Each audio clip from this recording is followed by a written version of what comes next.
Sports Encyclopedia. We you at Steve Kim? Got Trent in the cut. Yeah. Where you at, man?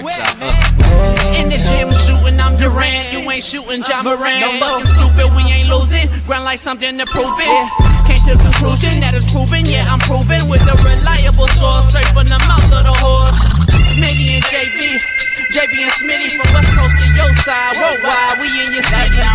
Keep it 150. We never change with happening. Hurdle and get it cracking. No capping, we never lack it. Light them up, better stay in your lane. There's only three Lakers that I would not look the other way if I saw them motherfuckers coming. That's Kareem, that's Worthy, and that's Coop. The rest of them damn Lakers, fuck them. That's bullshit that Robert Parrish said. Coop, you know I got your back like a backpack, boy. Fuck Robert Parrish. You know he ain't shit. It's all good. You know, fuck the Celtics, all of them. We see you like shit, you fucking slap dicks. Issues get pressed so past it, don't get sacked like bags and baggage. Smitty and Jason Brown, killed it, yeah, it's a rap. We what the game's been missing, we switched it and filled the gap. Smitty and Jason Brown, we killed it, yeah, it's a rap. We what the game's been missing, we switched it. To put the fear of God in these motherfuckers!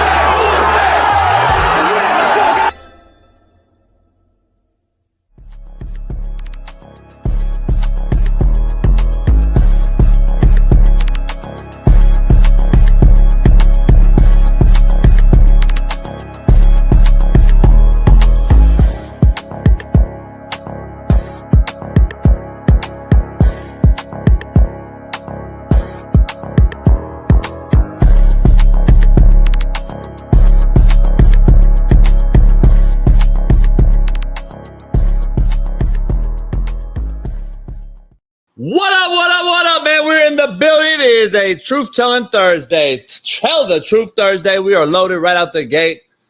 NFL veteran, national champion, Brady Fajoko joins us right out the gate. So let's get this party started. Let's bring my main man in from the far east side of Naptown, 317.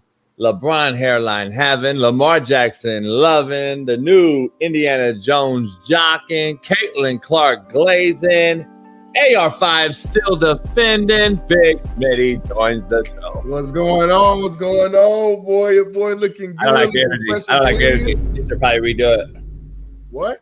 I don't like the energy. You should probably redo it. My energy is extremely high, but like you ruined the whole show already within the first 10 seconds because of what you just did.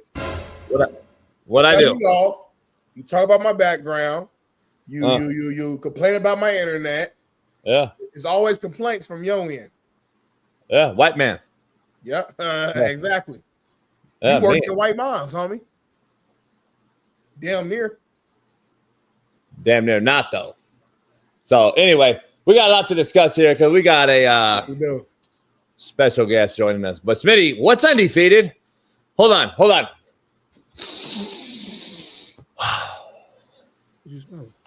It smells like straight motherfucking pussy out there. Undefeated is pussy, and guess what else? New pussy. And this new pussy has defeated Bill and the boys up in North Carolina, Smitty. It had. The pussy and the new pussy, the latest pussy, just defeated Bill and the boys. I hate to see it for Michael Jordan and Lawrence Taylor. Michael Lombardi looks like, more and more of a joke of a college investment. And Bill looks miserable, Smitty, or at least a shell of himself. Like, this is a bad look for his brand. It's a bad look for Michael Jordan, North Carolina. Smitty, there's no way Michael Jordan is happy seeing this. I know Lawrence Taylor up there smoking a cigar up there right now, maybe with a bumper, is not happy about this. There's no other legend that walked, Kenny Smith, no legend that walked that campus is happy about this. There's no way. But we're going to dive into it with Brady Fajoko. The Dodgers look bad from the fourth inning on last night, Smitty. And I got to ask you, as a black man who defends a white man, Kershaw was fed to the sharks last night, and it looked like a wounded duck in the middle of the ocean surrounded in blood.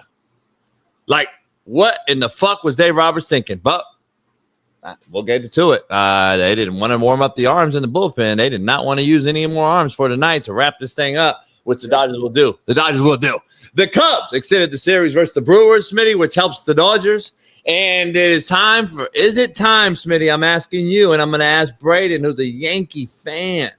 Is it time for Aaron Boone to exit New York? And the Yankees lose to wrap up that series. Smitty, the Eagles-Giants tonight. They go. Well, A.J. Brown and Saquon Barkley helped fix the 30th ranked overall offense in football. I did not know they were that bad this year. 30th ranked offense in the league, but against a Giants team that simply isn't very good. It could get ugly for New York tonight, Smitty, but then again, it could also be the offense we will have to get used to for the rest of the year. In Philly, they got a new offensive coordinator, their fourth one in 4 years, and everyone's filling it out. Just again, filling out a new offense, filling out a new system. This is the fourth OC, Smitty. It's not easy. Jalen Hurts just wins, though, and Sirianni doesn't get enough credit, in my opinion. But two things can be true, as this offense isn't very good yet. And Smitty, I'm going to be honest, this Bad Bunny fuck is pissing me the fuck off. And every American who is cool with this bitch boy sitting down for our national anthem at Yankee Stadium is anti-American and need to go with this fuck's backwoods somewhere. This ain't fucking about race. This ain't about black, white, anything. This motherfucker's from Puerto Rico. Don't give me it's American. No, it's not. It's an unincorporated American territory. Stop with the bullshit. Like Eric Dickerson said.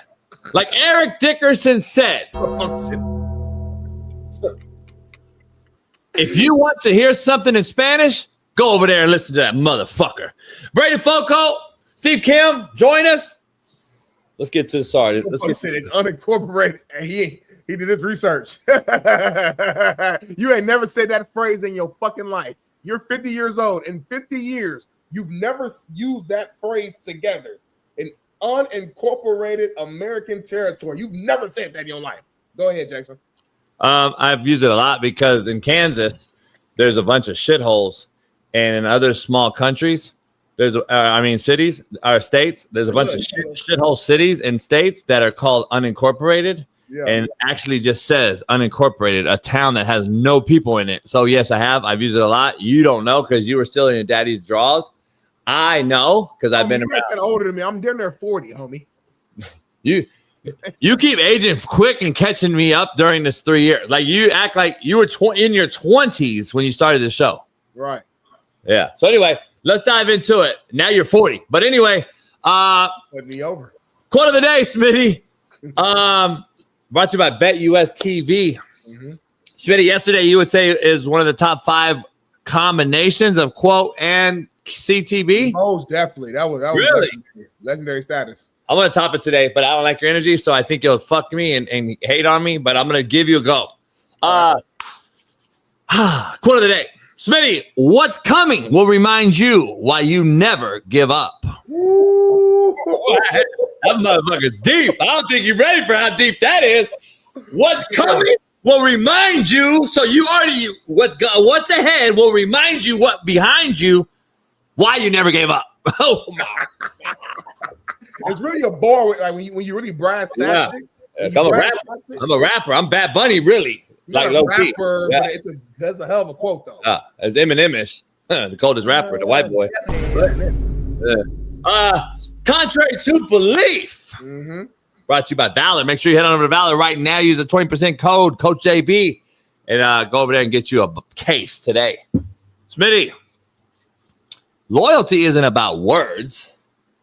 It's about who's standing next to you when things get real. I like contrary to belief. That's a good, just solid CTB. Like it ain't nothing. Your energy wasn't. It doesn't matter what it was. Your energy was already in negative because I've been killing the quote. You didn't want me to. You didn't want the white guy to keep killing it, so you held me down. I just got excited with the quote, and I told you yesterday was an all-timer day. But I knew you were. There's no way you can keep going hype though. That's what I knew. Are we not the realest show on planet Earth? Racist show. Huh? Are we not the realest show on planet Earth? Do you want me to come here and just lie to make you feel good? That was a good CTB. It wasn't bad. It just wasn't something that I'm about to be. Oh my god! It wasn't that. You know it. Deep down inside, it wasn't that good. You know. Well, without further ado, our main man, national champ, NFL vet. Keep going. Charger. Woo. Steeler. Uso. Our main man, Braden Fajoko, joins the show. Oops. Hey, let me ask you that, Bray, right out the gate. We did a thing with Sheldon Day yesterday about Bad Bunny, and it's going crazy right now. We did a little video. I spoke the wrong shit. I guess I spoke Spanish in the video, and he's not Spanish, so I don't know. All my homeboys are like, we don't claim this motherfucker, and they're all Mexican. So anyway, you gonna be watching the Bad Bunny halftime show? Man, I didn't even watch the Kendrick Lamar halftime show last year, so we did at the house. Smitty got all hyped up in the backyard. He had a couple broads. I had no broads around me. JB was super hyped. He was like, Compton, represent Compton. Like, he was all excited and shit, fucking smiling. You saw the little kid inside of him. Oh, he's representing my city. Smitty, there's no way, though. You're going to watch this halftime show this year, Smitty, and be hyped as we were last year. You know it was real because you were like, yeah, he killed it. They ain't gonna be the same. We're not even gonna. He's a brother. It don't matter. We can't even understand. We're not even gonna be able to understand the motherfucker this year. He got this one song called "Me Porto Bonito." If he play that song, I might turn up. Brandon, he keep bringing up some shit. One song. He got this one song. Smitty's gonna have a margarita too while the halftime. I am like this. Pinky out. Hey, Tommy. That's his song? Yeah, I'm telling y'all, everybody has heard this song. I just didn't know it was him. I guarantee Brady's heard this song. I fuck Puerto Ricans like the broads, but I don't fuck with the dudes. You definitely heard it then, because that's their ringtone. I fuck with the bitches, not the dudes. But anyway, let's get back to going. We got a lot going on. Brayden, let's do our poll question with you right out the gate. Brought to you by Underdog Fantasy. Make sure you head on over to Underdog Fantasy. Right now, this Thursday night game, we'll give you an Underdog picks of the night later on. Hey, Smitty, I told you yesterday, take Schwarber and a home run, didn't I? You said that. How many did he hit? 2. Yeah. But anyway, let's dive into it, man. What do I know? Brayden, will Bill Belichick finish the season? That's the poll question. Like as getting pimped out or as a head coach? Like what do you mean? Hey, what's up, guys? Finish the season with North Carolina, I guess, at the helm. Doubt it. I think whatever his handler is doing to him right now, man, that needs to be studied. It's one of the worst things in football I've seen. Oh, I feel bad for the guy. You feel bad for him? I feel bad. I think we're watching, somebody who wants to be in a retirement home and his handlers just telling him like, no, I need this bread, so go get it for me. You look like that handler, Smitty, twice. Right. Who's the handler? Who's the handler? Who's the handler? Lombardi? Who's the handler? DeBrod? I don't know, man. I'm with Brayden. It is sad to watch this demise of this legend. I really, there's no way. Like, there's no way this is the guy. Is it? Bad. Listen, greatness doesn't last forever, guys. Everybody has a clock, even coaches. And I'm telling y'all, it's not just Belichick. Respectfully, you look across the league, your boy Pete Carroll, legend, but ain't looking pretty in Las Vegas right now. Yeah, but that's different than this. I'm just saying, in general, in my opinion, it's these old heads. It's time to push them out right now. It's what it is. It's a young man's game. Here's the thing, Brayden. You went from Mac Brown. I love the dev, but you had Mac Brown. He kind of knew it was his time. He's on the elder side of the hill, and you went to another old white. I don't get it. Blue hair. Is it blue hair Chapel Hill or I don't know, man. It's a bad look. I don't know. Remember, I did a deep dive last night, so they pushed the AD kind of out to get this done because he didn't want to do it.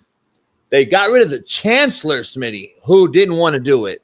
The board kind of did everything in favor of Bill Belichick. Hired a new AD with Bill's approval. Hired a new chancellor.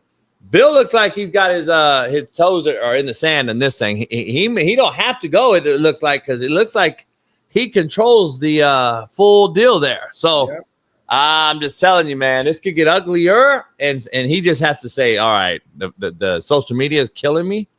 I got to step away, or the fans are killing me, or something's going to have to give. Can you give the fans some context of what's even going on? Why we're talking about this right now?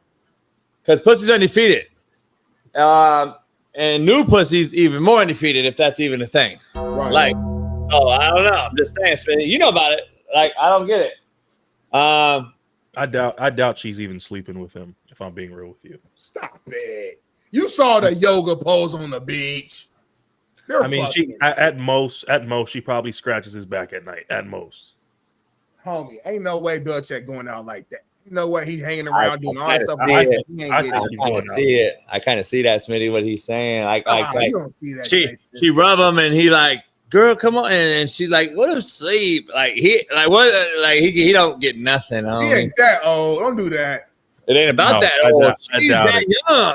She's chasing the dick. Yeah. I'm looking at this picture of Bill with a shirt on, and I can just imagine what it is with a shirt off. And we've seen it with a shirt off. Hold on, you're wrong. You know why I know you're wrong? We got him on video leaving her fucking house with his shirt off, no shoes, no socks, pants unbuttoned. Right? Can we find that video, baby? I know it's still out there somewhere. Running outside. You know what I'm talking about, JB. What was he doing? I don't know, Darnell, but you were caught on camera yesterday on video saying that you needed a honey pack and something. Do you know what that is? I don't know what that is. I didn't hear it until later. Somebody pointed it out. I don't know what a honey pack is, Smitty, but you mentioned it. Does he need that? He might need the honey pack, and that's okay. He's 70 what? 77? Yeah, the age gap is damn near illegal. Like, I got a daughter, so I think it's very – I already called it out months ago. I don't think it's – I just think it's a fucking joke, but that's just me. But I don't get it. I don't get it. But it is what it is, man. It's upsetting to see the demise of a guy like this. But I don't feel sorry either because he's dating a girl my daughter's age or younger than my daughter. So fuck him. At the end of the day, we got to move on. Let's dive into it, Smitty. I don't know if your BPS internet is allowing you to see the thing. I can do it, or if you can see it, I don't know. I can see everything, homie. I was standing by to the wifey, but next topic here, man, we got it down to Tua Tagovailoa. What happened? Was speaking out on fan criticism this season, man. Check this out. Yeah, I would say it hasn't been as difficult this year, just because, as I've said in prior interviews, I'm not on social media. Like, I don't have any of that. And then outside of that, like I go home, I see my kids, whether I throw 5 picks or 5 touchdowns, we win the game, we lose the game. I get to come home to my kids who are happy to see me every time.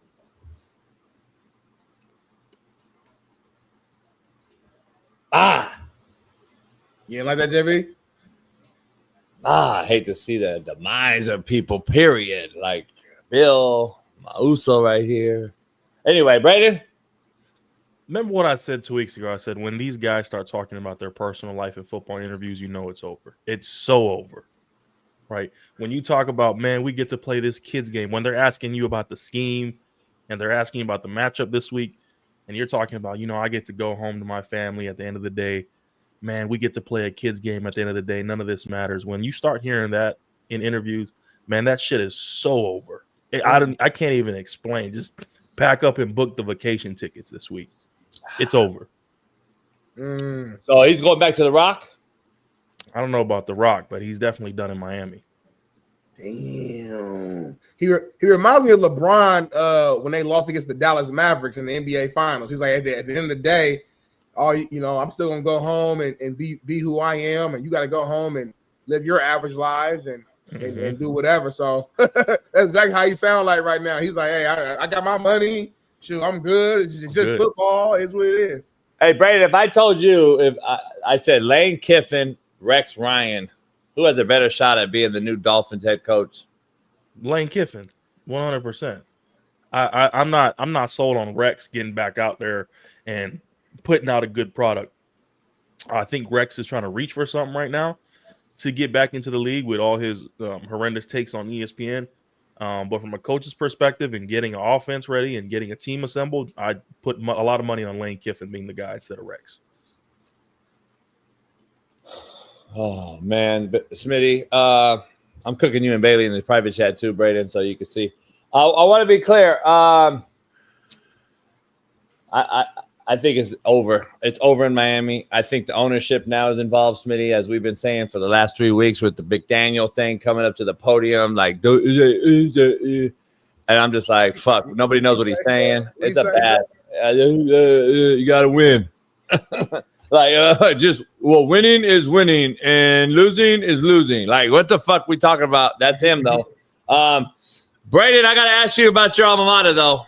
Man, please don't. Please don't. Please don't. Don't do it, JB. Don't do it. Are they on upset alert, Braden, against South Carolina this week? Is LSU on upset alert? Man, they're on every type of alert. What's that alert? What's that alert you get from Life alert. Or when your kid goes missing, an Amber Alert? Amber Alert. They're about to put out an Amber Alert for Brian Kelly this week. You talking about the one that remember the commercial of the ladies on the thing going down the stairs? She I can't get up. She's in a chair on the stairs at her house because she can't walk up the stairs at her own house. Yeah. You're telling me that's Brian Kelly or the OC? It's not even an upset alert this week because like nobody's looking at this team as if they're like the heavy favorites anymore. It's not an upset. That's how bad it's gotten. So they're just expecting to lose. Fuck it. You know what the crazy part is? Everybody's been saying that Nussmeier isn't hurt. So there's a lot of turmoil shit in LSU that's been going on that's just not sitting right with me because, all of a sudden before they were saying his oblique was hurt. He had an injury since fall camp. And now they're talking about, well, he's not hurt. It's the offense.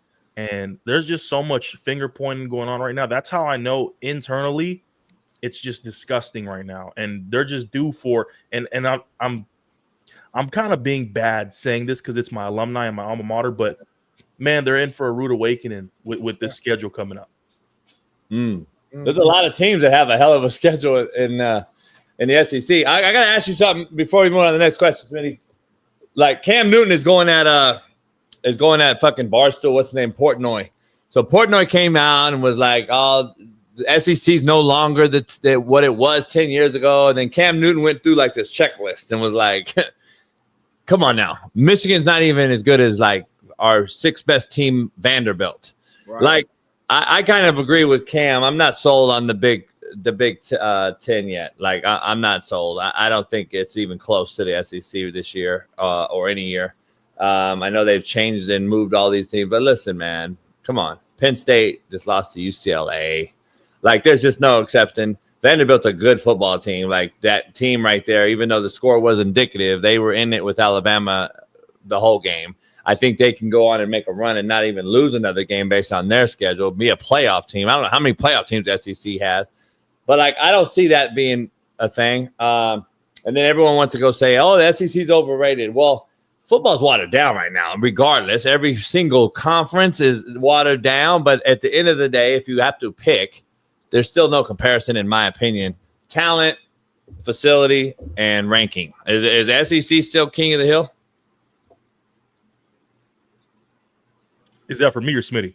I thought it was for you. Oh, I think the SEC is still the king of the hill just because of the competition. Do I think the Big Ten is closing the gap? I do. I still think there's maybe one or two teams out of the Big Ten. Your Ohio State, maybe Oregon, every year. But, man, I want to congratulate James Franklin genuinely for how he's been able to steal money from Penn State, the last decade. What he's been able to do there and just legalize bank robbery has been awesome. Like, I applaud that. How he's been able to get away with robbery for all these years and not produce. I applaud the guy. I'm looking at that's JB's homie right there. Like him and JB like tight, like man. Hey, look, whatever. Brayden, we've been in some titty bars together, Brayden. It's not like that. We've been in some titty bars. We're cool. I text him for a couple coaching buddies that give me a job. Yeah, I applaud the guy, man. You go out there and you're able to steal this much money from Penn State over the years, dude. I applaud you, man. Let me ask you. So, if I'm devil's advocate and I come at you with the common question nowadays, well, the grass ain't greener, Brayden. You can't. Who are you gonna get? Who do you trade him for if you could actually trade? Because if I was UCLA, I would still hire him at UCLA, though, right? You would. If I'm Penn State, I'd go get Dan Mullen. I think Dan Mullen's a good coach. I think what he's doing right now. Being able to, still able to construct the offense at UNLV, like I like Dan Mullen a lot. What him had going, yeah. He's coached in the SEC. He's coached at a high level. He's been able to show that he can win against top tier talent. I think James Franklin, I got nothing against the guy, but he's underachieved with all that talent and generational talent at that he's had at Penn State over the last few years. Nah, he has. There's only three guys though. Like if you break it down, there's three guys with natties coaching right now. Like that's it. There's 3 guys. So it's hard to like. For me, it's like who do you go get, and then you're back to like rebuild. Like then you're a rebuild, and now you're like, oh well, I needed my guys, I wanted my guys, and then and then you got to pay out James, I think $50 million, and then whoever you got to pay the new guy is. Let's just say Urban Meyer. Let's just say throw shit at the wall. Urban Meyer comes in, he's gonna want fucking $100 million. So like now, do you come up with that money to pay him and get the new guy in if you want to go big? So I don't know. It's a catch-22, man. That's why I think they're overpaid. And I'm a coach, and I'm like, dude, I'd pay them off incentives. Like these guys that pay, New Mexico State got paid by UCLA and then beat that ass. Mm-hmm. Yeah. To me, it's automatic firing. If you lose to a small school and you pay them millions of dollars, you should be fired. Like that's just results-oriented. Last time I checked, this is a results-oriented business. Like I don't understand it. I think we overpay a lot of this shit. So Nick Saban would have got fired then. What? Because didn't he lose to a small team like his first year at Alabama? His first game at Alabama rebuilding. Stop. I know. I'm just saying, by your definition, by your rules, he would have got fired. He just mentioned James Franklin. No, you see, you're so micro. You don't listen. He just said after 10 years at Penn State. Like, just listen what he said. Listen what we're saying. It's not year one. I'm talking to Brady. Pete Carroll lost to Utah year 1 at SC, homie. Exactly. So rebuild. That's my point. Yeah. Your take was idiotic. Yeah. Yeah, you're not. Your BPS internet's Cricket Mobile is fucked up anyway, so it's all cut in and out. So you need to go get what is it? What's the first Mint Mobile? We need Mint Mobile. Call it fucking what's the name, homie? I don't know. Like he said, LSU may not be on upset alert. They may just be on alert. There's a huge weekend. Oregon, Indiana is a big game. We're gonna dive into it before you get out of here. Smitty, I don't know if you see the thing, but can you see your rundown or no? Want me to do it? Yes, of course. I got it right here, man. D1 Administrative Committee votes to remove restrictions on gambling for pro sports. This came out, I think, yesterday. It was pretty big. It said the rule cannot change unless also approved by Divisions 2 and 3.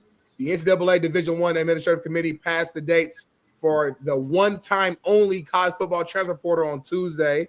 The 2025 college football transfer portal will last from January 2nd to January 16th. NCAA announced, and it said no spring transfer portal. Plus, players on college football playoff teams can still enter 5 days after the last game. Plus, grad transfers cannot enter the portal until January 2nd. So, a lot of shit going on here. Biggest thing is that the gambling on pro sports. What's your take on that? Why are we even letting kids? I mean, we're having trouble giving them all this money, and then we're passing rules to let them gamble on pro sports. Like, fuck that money up. You know what I'm saying? Like the NCAA is just setting these kids up for failure and more failure, and just here we'll give you all this. We'll give you $600,000 in cash and 1.1 million, Arch Manning, and go bet the over on the Pittsburgh Steelers this week and see how that works out for you. Right. And they haven't even figured out, last time I checked anyway, these kids have no financial literacy on paying taxes. And are they 1099 and are they W-2 and are they got an accountant? What's going on with all that? And then you just want to throw away money on DraftKings? That's the biggest piece, JB. Like, you're giving these 17 and 18-year-old kids all this money, giving them no education, and then putting fucking gambling, allowing gambling. It's stupid. It's like putting liquor stores and fucking cash checking stores in the hood. Like, what the fuck you expect? Like it makes no sense. You know, that's the biggest problem with the NCAA right now is they're passing restrictions to remove gambling on pro sports instead of passing restrictions to the NIL and how it's solidified in college football. That's the problem with the NCAA is they don't care as long as the money keeps flowing in their way, in their eyes. Yeah. They don't care how these kids are going to get, messed over. There should be restrictions on NIL right now and regulations, but they're over here worried about letting these kids being able to gamble on pro sports. That's the issue right now with the NCAA. Yeah, not the portal, not 6 fucking portal openings, not dilution of the fucking sport, not overpaying these under-deliverers, not the quarterback position being shitty, not the damn meat market that we've turned this into, like not injecting players off physical hits. You know how crazy it is? These kids can come up right before the season, like a Nico at UCLA, sign a $1 million deal, And after 3 games, right, he probably feels like, you know what? I don't like it here. So I'm going to up and transfer with no penalty, no regard. But you know what? The NCAA helped you. So while you're transferring, Nico, you can go ahead and bet over and unders on the NFL this weekend.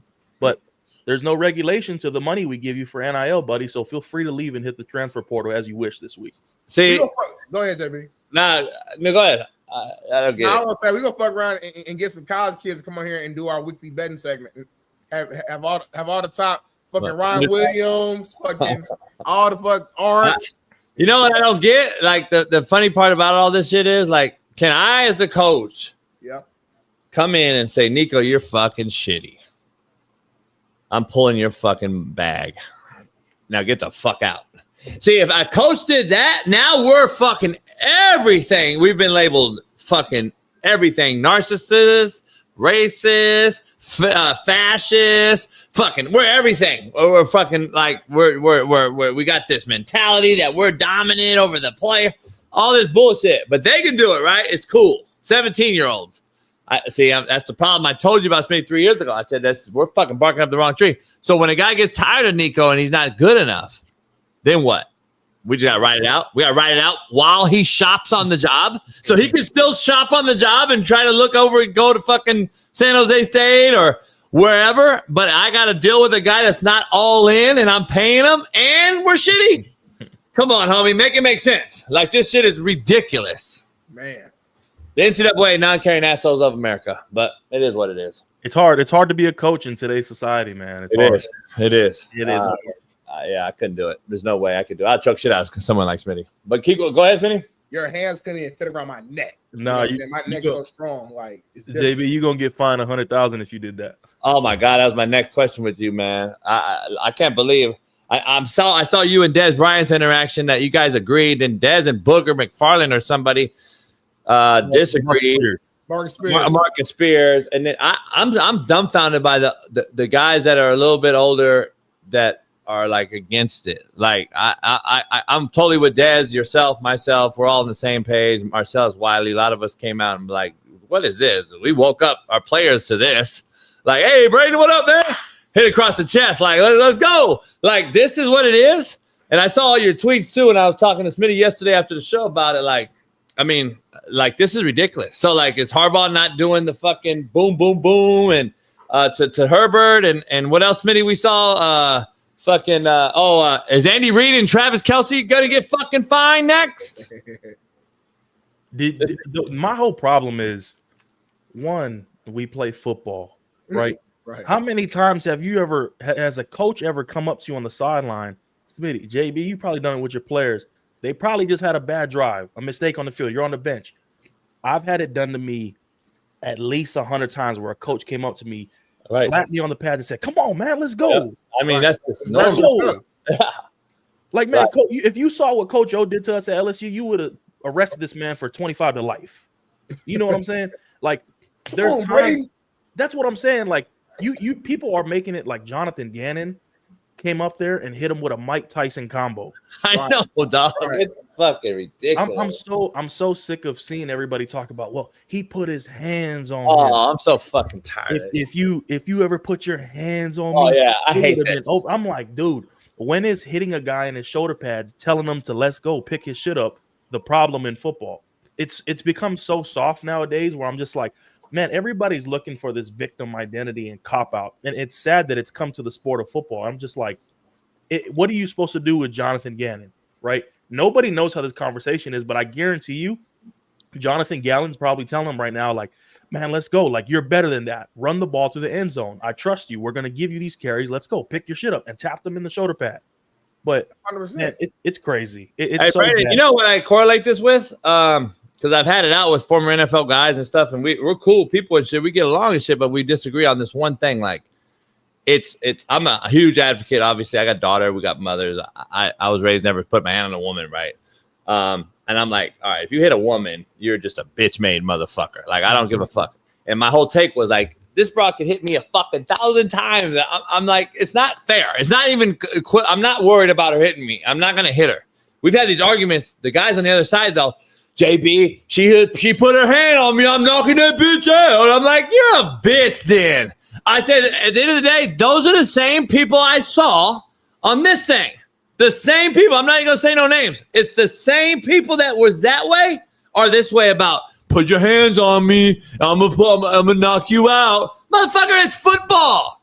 And you're a bitch then if you hit a woman. Like, it's just crazy, dog, to me. It seems like it's a lot of females raising females out here. And they're males. That's the cold part about it. It's like, hold on, dog. A girl can hit you and you're going to put your hands on her. And this guy can't touch you in a football uniform, in pads.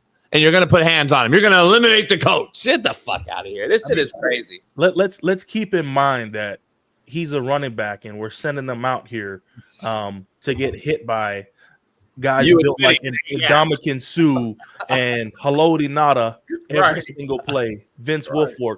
But we're worried about 220-pound white man hitting you in your shoulder pads. Right. A white man at that. Like, come on. Yeah, like if it was me, it'd be different. But yeah, him, I get him. But like me, let's just not forget that we're setting this man out here to go full speed contact with Ray Lewis is on the other side of the ball. But like you're over here trying to cancel him over a 220-pound white man hitting you in the shoulder pads. Like, what are we doing? Right, I said it years ago. I said American sports are dying. American sports are dead. I think they're dying. Here's my take about it. Like, so this player who's only playing because you lost your two running backs in Connor and Benson. This is why this guy's even in the game. So now you're forced to like feed him basically instead of like fucking starve his ass and put him on the bench. Now you got to feed him and play him because is basically that's what you have left, or you got to go get somebody else. I got to ask you, like, this is what the sport's become. So this guy goes and loses the game for the team. That's what he did. So anybody says he didn't lose the game, well, that play wasn't the play that lost the game. Bullshit. It is the play because it would have been 28-6 and the game's over. Shut the fuck up. The offense changes for the other team, by the way, when you're down 28-6, you fucking nobodies. So I'm confused. He drops the ball. Now he's put the coach at risk of being fired and his family. Fuck them, right? Fuck all the players that are on the cusp of getting cut or what have you for roster moves to make our team better now because now we're 1-3 or 4.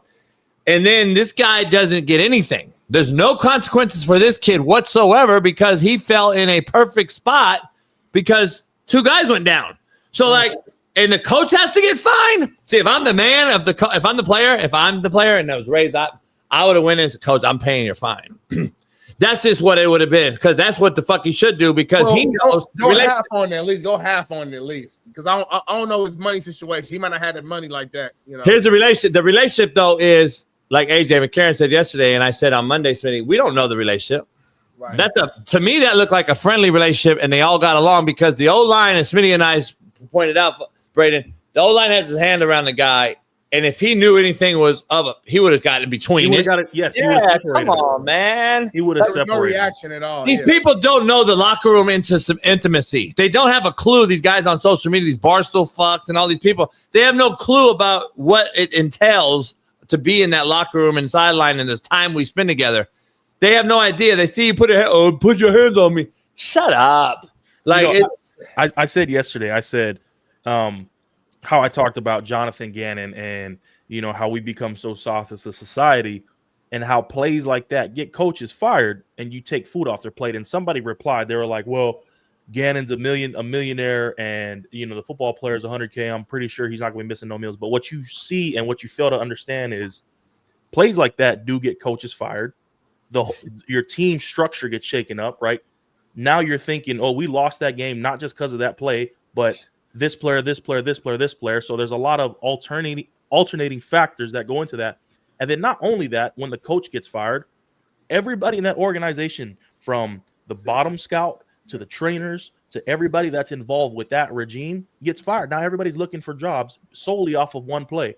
And it's not just that one play, but everything leading up before that just became discombobulated because of that one play. And that one play is like the volcanic eruption that just caused everything to go over the top. If he just takes it through the end zone, now, if he had got fumbled, if somebody had stripped him, cool, I can understand that. Things happen.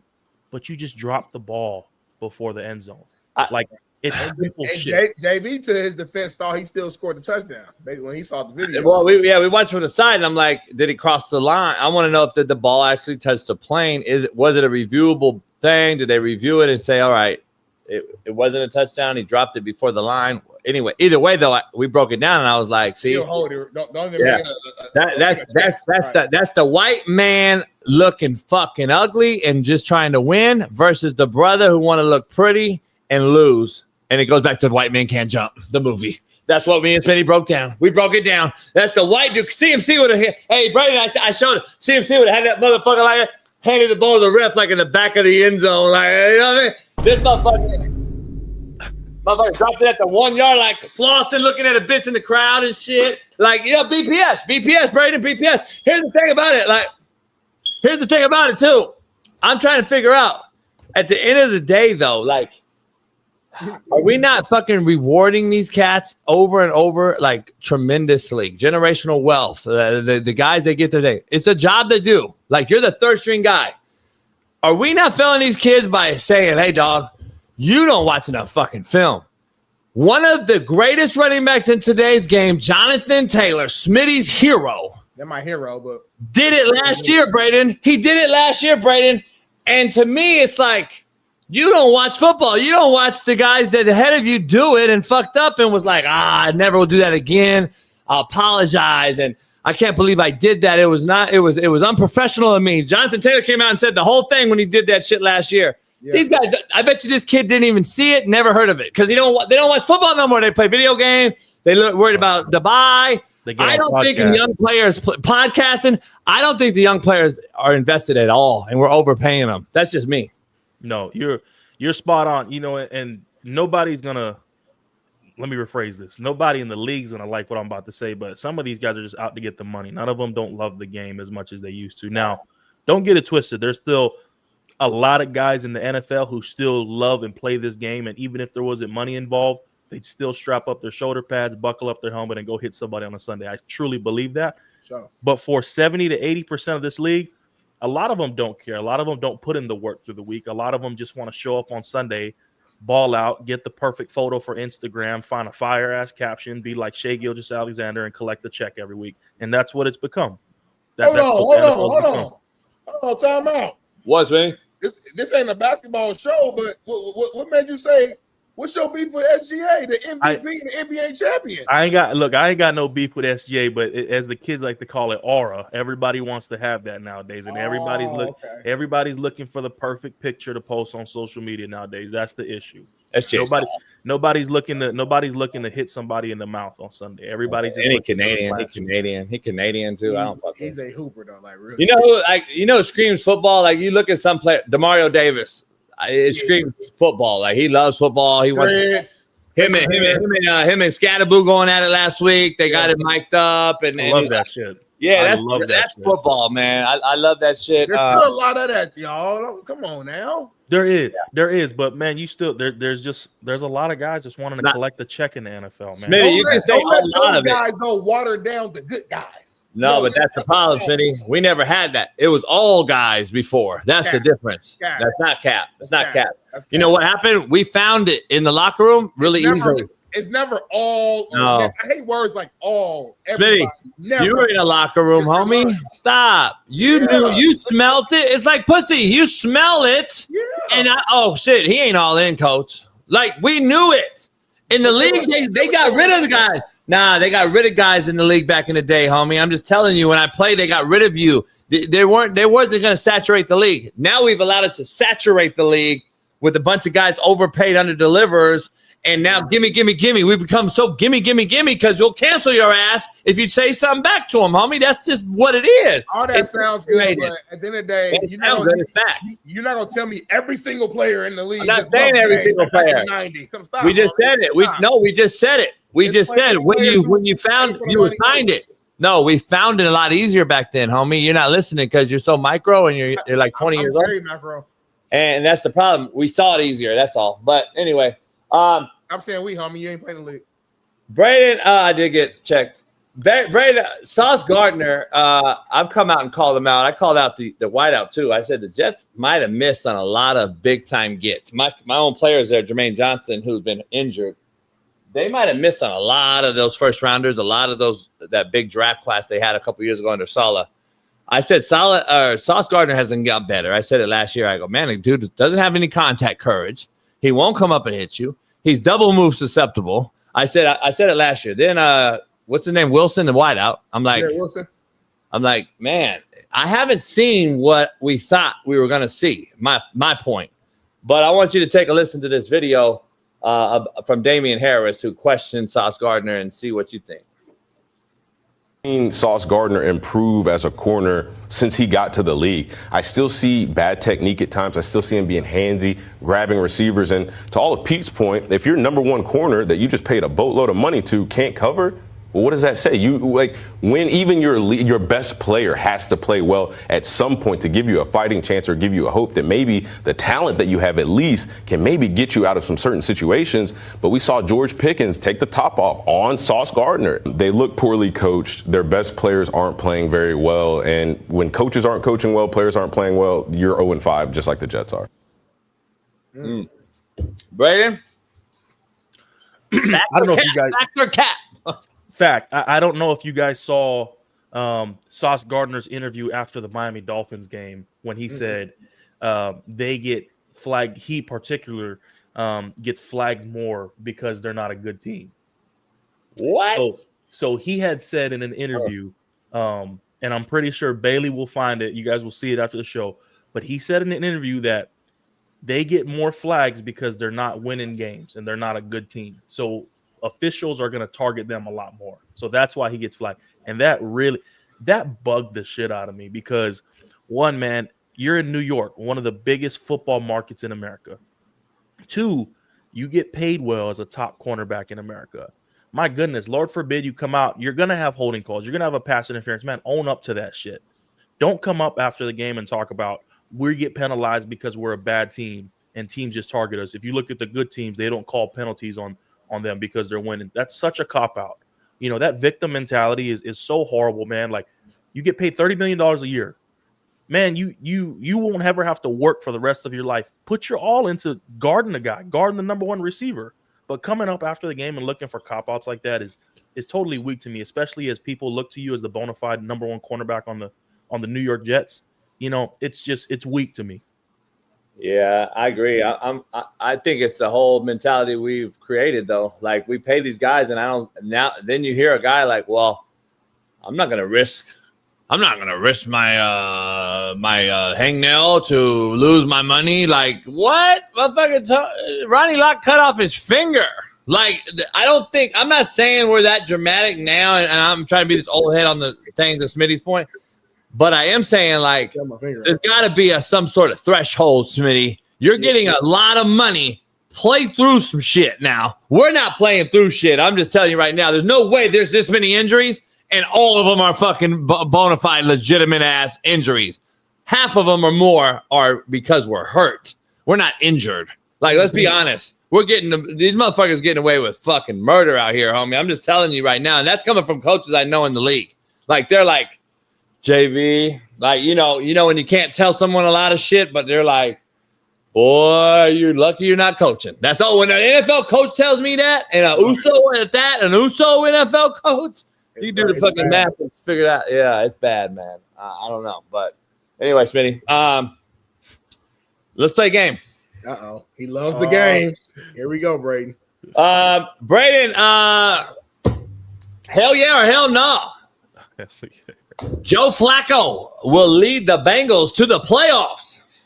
Oh, I'm gonna say I'm like right in the middle because it's like the division, huh? Because it's in the division, but like, look, man, Joe Flacco be getting tossed around, but he getting tossed around in a good way. Like he's the girl you want to be with because like when you look at Joe Flacco. You trying to wife her? you want to wife Joe Flacco because you know what he brings to the table, man. Like there's a reason you trade for him. He's never been in your system, but he's your starter going into this Sunday against the Packers. One, he's going to give them the best chance to win. He's going to throw FU balls to Jamar Chase. He's going to be like, Jamar, go get it. Yep. I may not know the rest of the play. I may not know the protection schemes y'all have drawn up, but when that ball snaps. And I say, Turbo said, this ball is going to Jamar Chase. I don't care who's covering him. I don't care what shell they got. That's what Joe Flacco is going to do. And then on the other hand of that, he's going to get the ball to T. Higgins. And that's what you want. The Bengals, I said it 2 weeks ago, they're not solely out of the race. But when Joe Burrow went down, Jake Browning is so unplayable that you're not going to trot him out there again. Like the picks he throws as a backup quarterback, he's stealing money. He's getting away with legalized bank robbery at this point. So you go and get a guy like Joe Flacco where, all right, Joe Flacco may throw a pick or two, but it ain't going to be egregious as how Jake Browning's been doing it, right? Joe Flacco's going to get the ball to my guys. He's going to keep our offense at least in rhythm and in games to at least give us a chance to where if we're 8-8, maybe 8-7 by the time December rolls around and Joe Burrow is healthy, we at least kept our head above water. That's what the Joe Flacco trade does for you, is it keeps your head above water, and it tells me that Cincinnati thinks Joe Burrow should be back by December.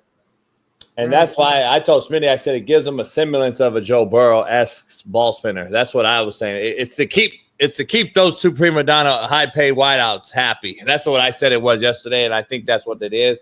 Does it put Flacco in retirement afterwards? I think so. That's probably why he's like, you know what? I'll do it. It's 249 miles south. And I ain't got to, get up and move across the country. I could probably just go rent a place for the year and keep the house in Cleveland for the time. You know what I'm saying? They got to uproot the family. So I'm like, that's what I see. Hell yeah, hell no, Braden. The Doyers will wrap it up tonight. Hell yeah. Tyler Glasnow's pitching.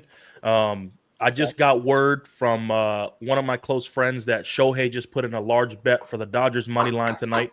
So we are all in on the Dodgers. I'm all out on Aaron Boone and the Yankees. Don't get me started on that. An Angel loses his wings every time Aaron Boone trots out Volpe as the shortstop for the Yankees. So Dodgers money line tonight, man. That's what we're rolling with. There it is. All in, homie. JB, you making that face? Why you making that face right now? Turn it off. I can't turn it off. I never turn it off, Bailey. Fuck, Bailey. Fucked it up. I keep going now. Too late. You messed up. I keep going. I never turn off my camera. What are you talking about? Anyway, it's funny. I agree. Because Otani, man, something ain't right. I got a very interesting text to top Braden's interesting text. Okay. I got information last night that there's no way that home run came up short. Like he knew how to hit it short because he had bet. He's that talented? Yeah, he's that talented. I mean, this motherfucker's what? 2 for what in this series? Like, you telling me that sharp money ain't coming in on Otani tonight? Everybody's gonna bet on Otani tonight. I mean, yo.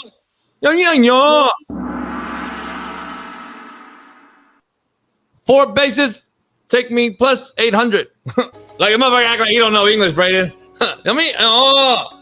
Plus 800 over 4 bases. Like motherfucker, I'm betting Otani tonight. Gary fucking you, I'm betting Otani heavy tonight. I'm betting him heavy tonight. I promise you. Man. Something wrong with this dude. You see how I put up with every day, Braden? What? This dude is insane. What? Hey, Stilly, I don't give a fuck if you don't think it's funny, bitch. Fucking bitch. It's my show, bitch. Anyway, Braden, hell yeah, hell nah. Michigan will roll into the Coliseum and beat USC. Hell yeah. USC has no type of physicality on the defensive side of the ball. Oh, no type of. I don't know if you guys saw what Sua Cravens tweeted. I coach Sua. I coach Sua and his brother. Yeah, so like, man, if a player, you got to understand, if players are saying that, then look no further from that. They don't. USC can have the flashiest offense. I think Lincoln Riley's a good offensive coordinator. I don't think he's a good head coach. But when I watch their defense, it's a replica of what their head coach is, and it's just flashy. It's try to be fancy and all this kind of stuff. There's just no physicality. Michigan's, Sharon Moore's bred on being physical, going to run through your mouth, and I think Michigan's going to roll this week in the Coliseum. Hey, Oos, I got some kava right over here too, so come on through. I'm with it. I'm with all of that. Hell yeah! All right, we got Oos in the chat in the crowd right here talking about let's mix some kava with tacos. As long as they don't spike it. Yeah. That's it. By the way, I had some Tongan D-line coaches for me and my linebacker coach on Indy. Motherfuckers will go out there and make it and shit. I'm like, dog, you make the worst one I've ever had. You like, it's straight root. Like, it's the worst. It's just straight root. I'm like, God damn. Yeah. Hell yeah, hell no. I'll get you out of here. The Chargers will win a playoff game.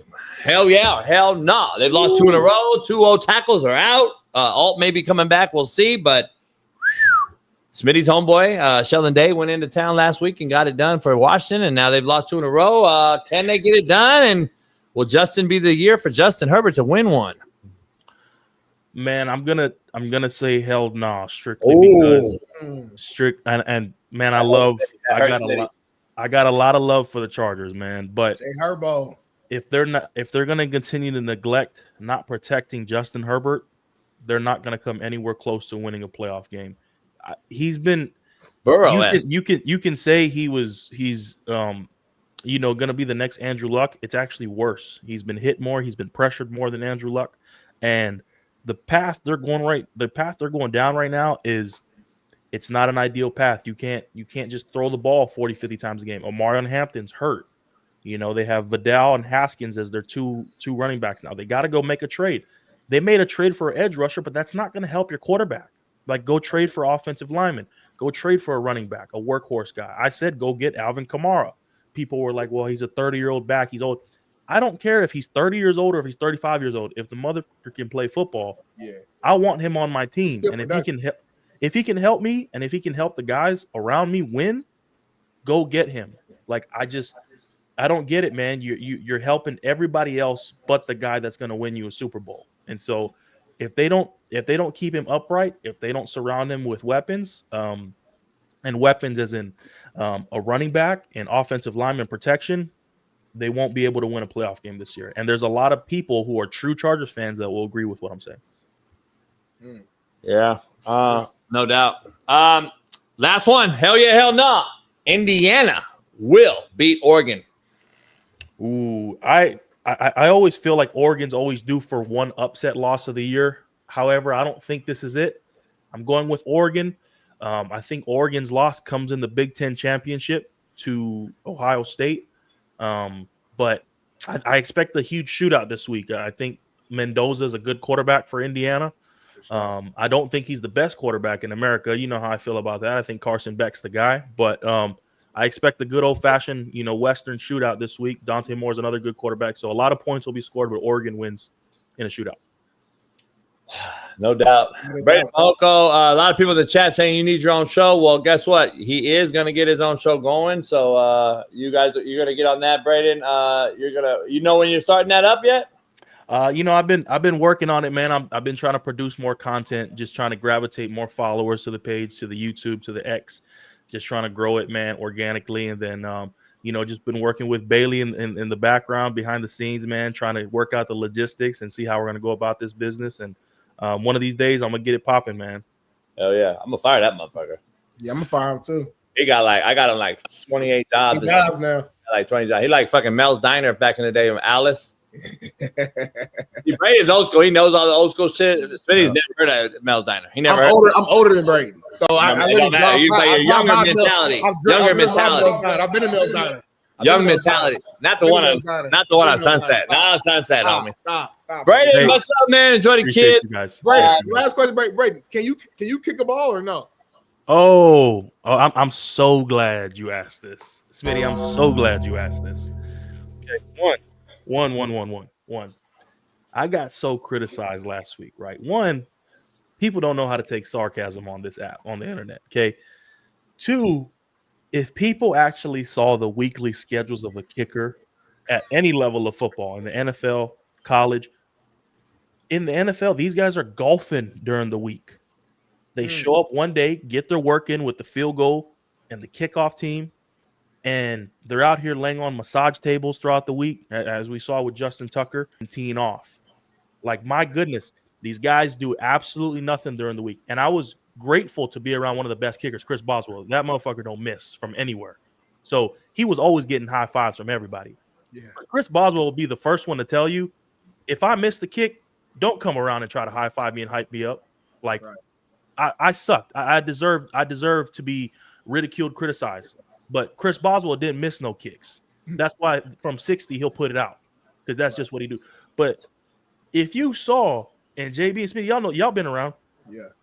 These kickers don't do nothing during the week. Literally. They don't do no conditioning with us. They don't work out with us. They don't practice with us. They come out there for 20 minutes, do their kicks, get off, and they're who knows what they're doing. But my goodness, like one job, please. Just so for context, who's the beef with? Somebody came at you. We saw it. Yeah. It was my long snapper buddy. His name was Christian Kuntz. We're buddies. He came at me, and so the reason he said that was, so fun fact, when I was in Pittsburgh, whenever the kicker, Chris Boswell, wasn't there because he had his work throughout the week, I did the kicking during practice. So I actually was kicking during practice. Yes. When we had Hans team out there, I was doing the onside. Why is it always the USO that kick? Every team I've been on, it's always a linebacker or somebody that was USO. Coach, I can kick.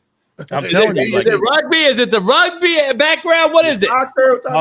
Polynesians just want to do everything, man. Sometimes they need to be slapped because they just need to put their hand in the dirt and go kill somebody on the line of scrimmage. But no, so yeah, fun fact, like whenever Chris Boswell had a day off, because kickers, you can't kick them every day. Whenever he had a day off, I was the guy kicking. So that was funny how Christian said that. But me and him we were joking around and being sarcastic. But everybody, man, you guys should have saw my Instagram DMs. Just 1,000 burner pages just talking about, you're not tough, guy. Why are you calling out this guy and whatever. But you're not tough. Oh my goodness, kickers, man, just please just put it through the uprights. That's all we ask. That's all we ask. Fuck, man. I was funny as hell. I've been getting killed too, so I get it. It is what it is. Brandon, stay safe, man. We'll see you next week. Enjoy. Keep killing it on X, and can't wait for your show. Yes, sir. Appreciate you. Next week. Thank you. All right, brother. See. Brandon Fajoko, clap it up. Pound the like as the guest comes in and the guest goes out. Pound the like. Like that's what common knowledge. The guests come in, pound the like. Guests go out, pound the like. Real simple, real straightforward. I mean, it should already have over 1,000 likes, but we don't. Should be like damn near 2,000, but I guarantee we got like 2,400. Really? I bet we got like 500 likes though. Just knowing our chat. I doubt that. Under that. I bet you it's under that. You think so? The betting man, I'd say like 350. Really? 325 is where we're at. Wow. Insane, homie. Told you, homie. They don't love us. We're numb, just like America. We're numb to allowing just anything, like fucking criminals, fucking borders, fucking gays, whatever we do. We're just numb to it. And those were some crazy examples you threw out there. Huh? Those were some crazy examples that you threw out there. Oh, there's Jazzy. Yeah, she back. Oh, it's funny. I saw her on Twitter too. She responded to you posted something like interesting graphic video on Twitter. Anyway, we'll be back after this break.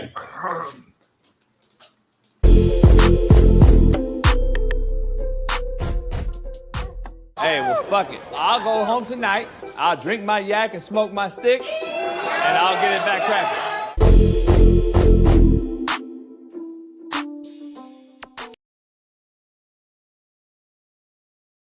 Back at it on the Coach AB Show with Big Smitty, as we have a proud new sponsor. Valor is getting me excited. I am fucking hyped. This new drink. Fuck you doing, homie? Yeah, my fault, man. What the fuck are you doing? I'm sorry, man. That drive killed me, man. I'm exhausted.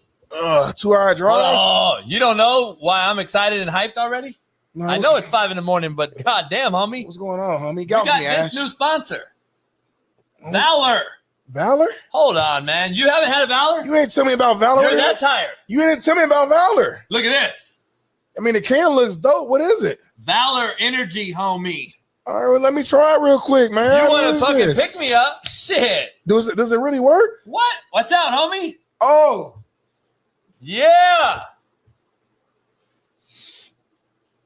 Oh, shit. Is that a bullshit? It's instant energy, homie. It's instant energy, homie. So you're hyped right now. It's instant energy, homie. Oh, cheers. Cheers. Valor. Blueberries and cream, nitrogen infused. No, berries and cream. No, this nitrogen is my favorite. Blueberries and cream, my favorite flavor. Berries and cream. Blueberries. Matter of fact, I got another one over here. Orange cream infused, homie. Wait up, there's 3 different colors? 3 right here. I heard it's more on the website. Kelly, you like Valor? You like it too, Kelly? The dogs like Valor. I wouldn't give it to the dog, but they probably would like it because their flavor's amazing. Blueberries and cream. And you can mix it with tequila and vodka. What's the website, homie? What's the website? We got to tell them to go to the website right now because I heard that they got even more than one flavor. Go to valorenergy.com right now and use promo code Coach AB and get 20% off your first order. Through the month of September. I encourage all our fans, our loyal fans, to post a picture with their Valor just like Smitty and I do and enter a sweepstakes. Our winner will guest host a show with Big Smitty and I. You ain't gonna guess us the whole show, but we're gonna bring you in and let you talk for about 5 to 6 minutes. I'm gonna be real with you. Tag Coach AB, tag Valor Energy, post a picture, hashtag, and we're gonna bring you on the show for a few minutes, man. Valor, VALR Energy.com. I'm hyped up right now. Look at these Valor t-shirts, merch. We got it. Woo-hoo. Look at that backside for me. Way more athletic. Way more athletic. Valor. Check it out. Coach AB, promo code 20% off right now. Peace. Times says that she believes the Colts defense specifically is ready and built for a deep playoff run. Check this out. They're not the best defense in the NFL, but they're one of the most interesting this year. And obviously, defensive coordinator Lou Anarumo was a big part of why. Dan, a couple things jump out. A lot jumps out to me, but two things. One is just the ability to change game to game and individually game plan for opponents. I know you're going to get into that, but like last 2 weeks, man, like you go from the Rams, obviously you're playing a ton of zone against them because you're worried about them. 2 weeks, man, like you go from the Rams, obviously you're playing a ton of zone. Usually game plan for opponents. I know you're going to get into that, but like last 2 weeks, man, like you go. I want to repeat a few things you said because I want to make sure we're clear. I know you're going to get into it means I don't have to get into it because I don't know what the fuck I'm talking about. And I can't get into it because I can't show anybody in America what the fuck I'm discussing because I'm reading it off a fucking teleprompter. So therefore, I can't talk about what the fuck it is because I don't know it. Number one. Darnell, where'd you go? So let's keep listening. I already know where you're going with this, so I just have to get up. From the Rams, obviously you're playing a ton of zone against them because you're worried about them beating you out over the top. Then in the first half against Las Vegas, team without Brock Bowers or much threat at receiver, 70% man coverage. So that flexibility is something that Lou Anarumo has really brought to a unit that you remember under Gus Bradley pretty much just played cover 3. Then the other thing I wanted to highlight, they throw so much at you in pressures, like different styles of pressures. The simulated pressures have been, they've used simulated pressures at the fifth. I'm not doing this today. I'm not doing this today. Homie, did you see Dad's face, homie? When she fucking homie, he was like, he did a damn near a Smitty right there. Let's keep it real. Dan damn near did a Smitty when she gave him that. Like, go back a little, baby. Can you rewind just a little bit in Dan's... Look at Dad right here, homie, like when she tells him this. Let me hear it from him again. Styles of pressures. The simulated pressures have been, they've used simulated...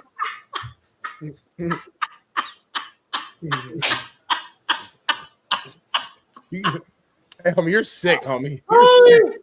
Dan damn near like did a Smitty, homie, when I say some off the wall shit, homie. He damn near was like, like it makes no sense what she just said. Like this shit is getting to be so ridiculous that he can't even like fucking fathom being up there with her no more. And we gotta be real. We gotta just say enough's enough, little Asian lady. You gotta go away. Hey. We gotta be enough's enough. It's a mockery of football. It's a mockery of sports. It's a mockery of football. And I say it's a mockery of sport in a plural form. That means sport in general is being fucking decapitated in front of our very eyes. It's being fucking castrated. It's being castrated. She's clipping around the mushroom head right now. She's cutting us. so our shit just fall out.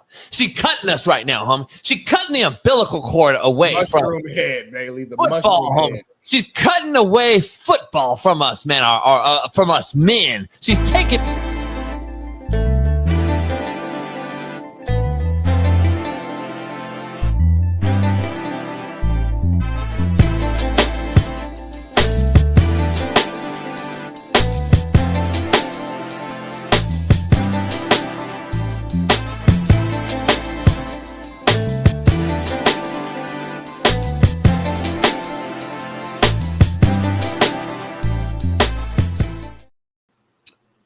Smitty, it's Halloween month. What do you do on Halloween?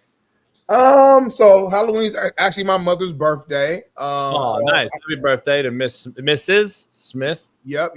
So I need to figure out her gift, number one. Number two, though, I actually just got invited to a Halloween party from my home girl, and I'm gonna be buying my costume and going there with the wife, and we're gonna have a great time. There's what I was waiting to hear. What about you? Huh? What about you? I didn't hear the wife in front, so I'm glad you're going with her. Because the home girl, and it is the people ask questions. It's a famous name. I don't want to really put it out there, but like, I need to go get my my costume. though. I think I'm gonna try to be Bane. Can I go to Joy's house? I think I'm gonna try to be Bane this year. So I think I'm gonna be like, Bane from Batman. I don't know. I don't know that one. Gay? Bane, Bane, Bane, the guy with the mask and the big head.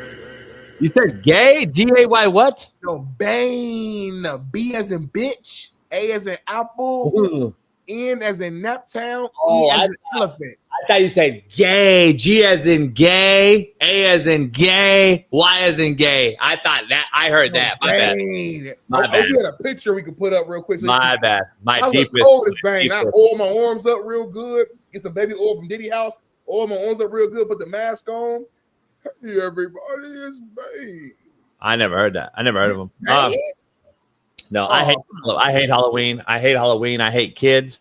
I don't want anything to do with them. I put a sign up. If you knock on my door, I'll fucking shoot you. So I put like a different sign up, and I hand write it so they know it's real. I hate kids. I don't want nothing to do with them. Don't fucking come near my house. That's why I wanted to fully gate off the front of my house, and then just have my dog sitting out there. So I don't want to have anything to do with Halloween. But I like the holiday season. I love the holiday season. Excuse me. I love the holiday seasons. When you were a kid, did you go trick-or-treating or do anything at all? I did, but we went in the hood, and then people put razor blades in our apples, and we had my dad went through all the candy and found just all kind of just shit like evil fucks. You had a great father. That's That's one thing. Yeah, I did. That's why I was raised like I am. That's one thing. That's one thing that I'm gonna own up. I'm gonna own. I'm a real one. I don't think any black people put razor blades in apples. It was all white people. It's a white person shit. Like you white backwood fucks put razor blades in apples. Evil. It's not a brother doing that. That's one thing, brother. That's white people shit. To the highest level. Put rat poison on the fucking, the jelly beans and all that shit. All in the damn Skittles. But now the brother came and then snatched and grabbed my shit. Right, but that's fun, regular shit. That's whatever. You can deal with that. You can deal with that, but rat poison is gonna kill you. Facts. I mean, it's what it is. So we got both WPS and BPS in that segment. So brought to you by Valor. And speaking of Valor. Powered by Valor. We have a segment. We do. And you can use our promo code Coach JB right now. Go over there. You can. But the segment is powered by the Korean Coach Cell. Ooh. The co-host of Whitlock's Fearless. Keep going. The 3 knockdown rule with Mario Lopez from Saved by the Bell with Zach and them. You lying. Our main man. Who? Steve Kim joins us. Oh, the blue one. Blue one, crazy. You took a deep breath. Did you shit? I will soon. Let me ask you. I don't appreciate at the Palooza that you have taken the Makers and Coke kind of out of the drinking diet, and you now have done the Valor vodka. The Valor driver. Okay, so yeah, break that down to let everybody know what you're mixing. Because Smitty, he might have created something that's damn near fire. It's not the screwdriver because it's not orange juice, but it's the orange Valor with vodka. And there you have it, the Valor driver. So it's the Valor driver. Yes, not the screwdriver, the Valor driver. The Valor driver. It's pretty good, Smitty. It's pretty good. It's the orange one you like, BPS, and you mix it with vodka. I've been doing it with tequila. I think you can mix Valor with anything. Vodka, tequila, whiskey. Like, it's crazy. The VD. But Steve's a Maker's Coke guy at the house usually. Yeah. Great with the cigar. That's my cigar drink. Yeah. Hey, by the way, fellas, Coach, you have sources. You never want to admit it, but you do have sources. Is Bill Belichick finishing out the year in your view? Don't lie, Jason. Look at the camera. What happened? What did Lambo tell you? What's going on? What happened? What's you know what happened? No, what's going on? You know what happened? What'd you say, Smitty? I'm saying it's like what did Lambo tell you? Like what's happening? I'm gonna tell me nothing. I mean, I don't know what you're talking about. This show's getting big. And people clip our shit now and send it out. Hey, Smitty. Hey, Smitty. Yeah. So the guy who had Bill Belichick to UNC 5 days before it was reported, I can vouch for this, doesn't know if Bill Belichick's gonna finish out the season. I'm gonna just flip a coin. I'm gonna say no. Okay. I mean, they're putting out statements on an off week saying we support each other. Do you really? Well, that's called really saving face. In the football world. No, we actually have a term for this.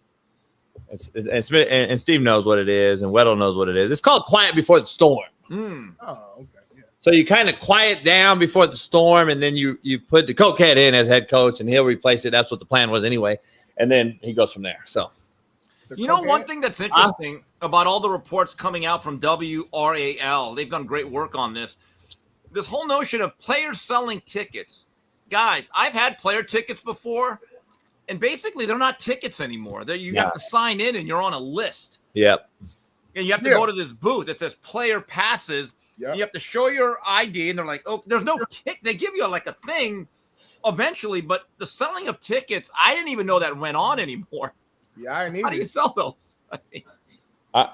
You just give them your list. Each player, when I played, each player automatically got 4 tickets apiece. And if you needed more tickets, you ask your teammate, hey, I know it's out of town. You got a couple use your tickets, boom, boom, get you 12. And then, so I don't know if they still do it that way or not. But well, can we be honest?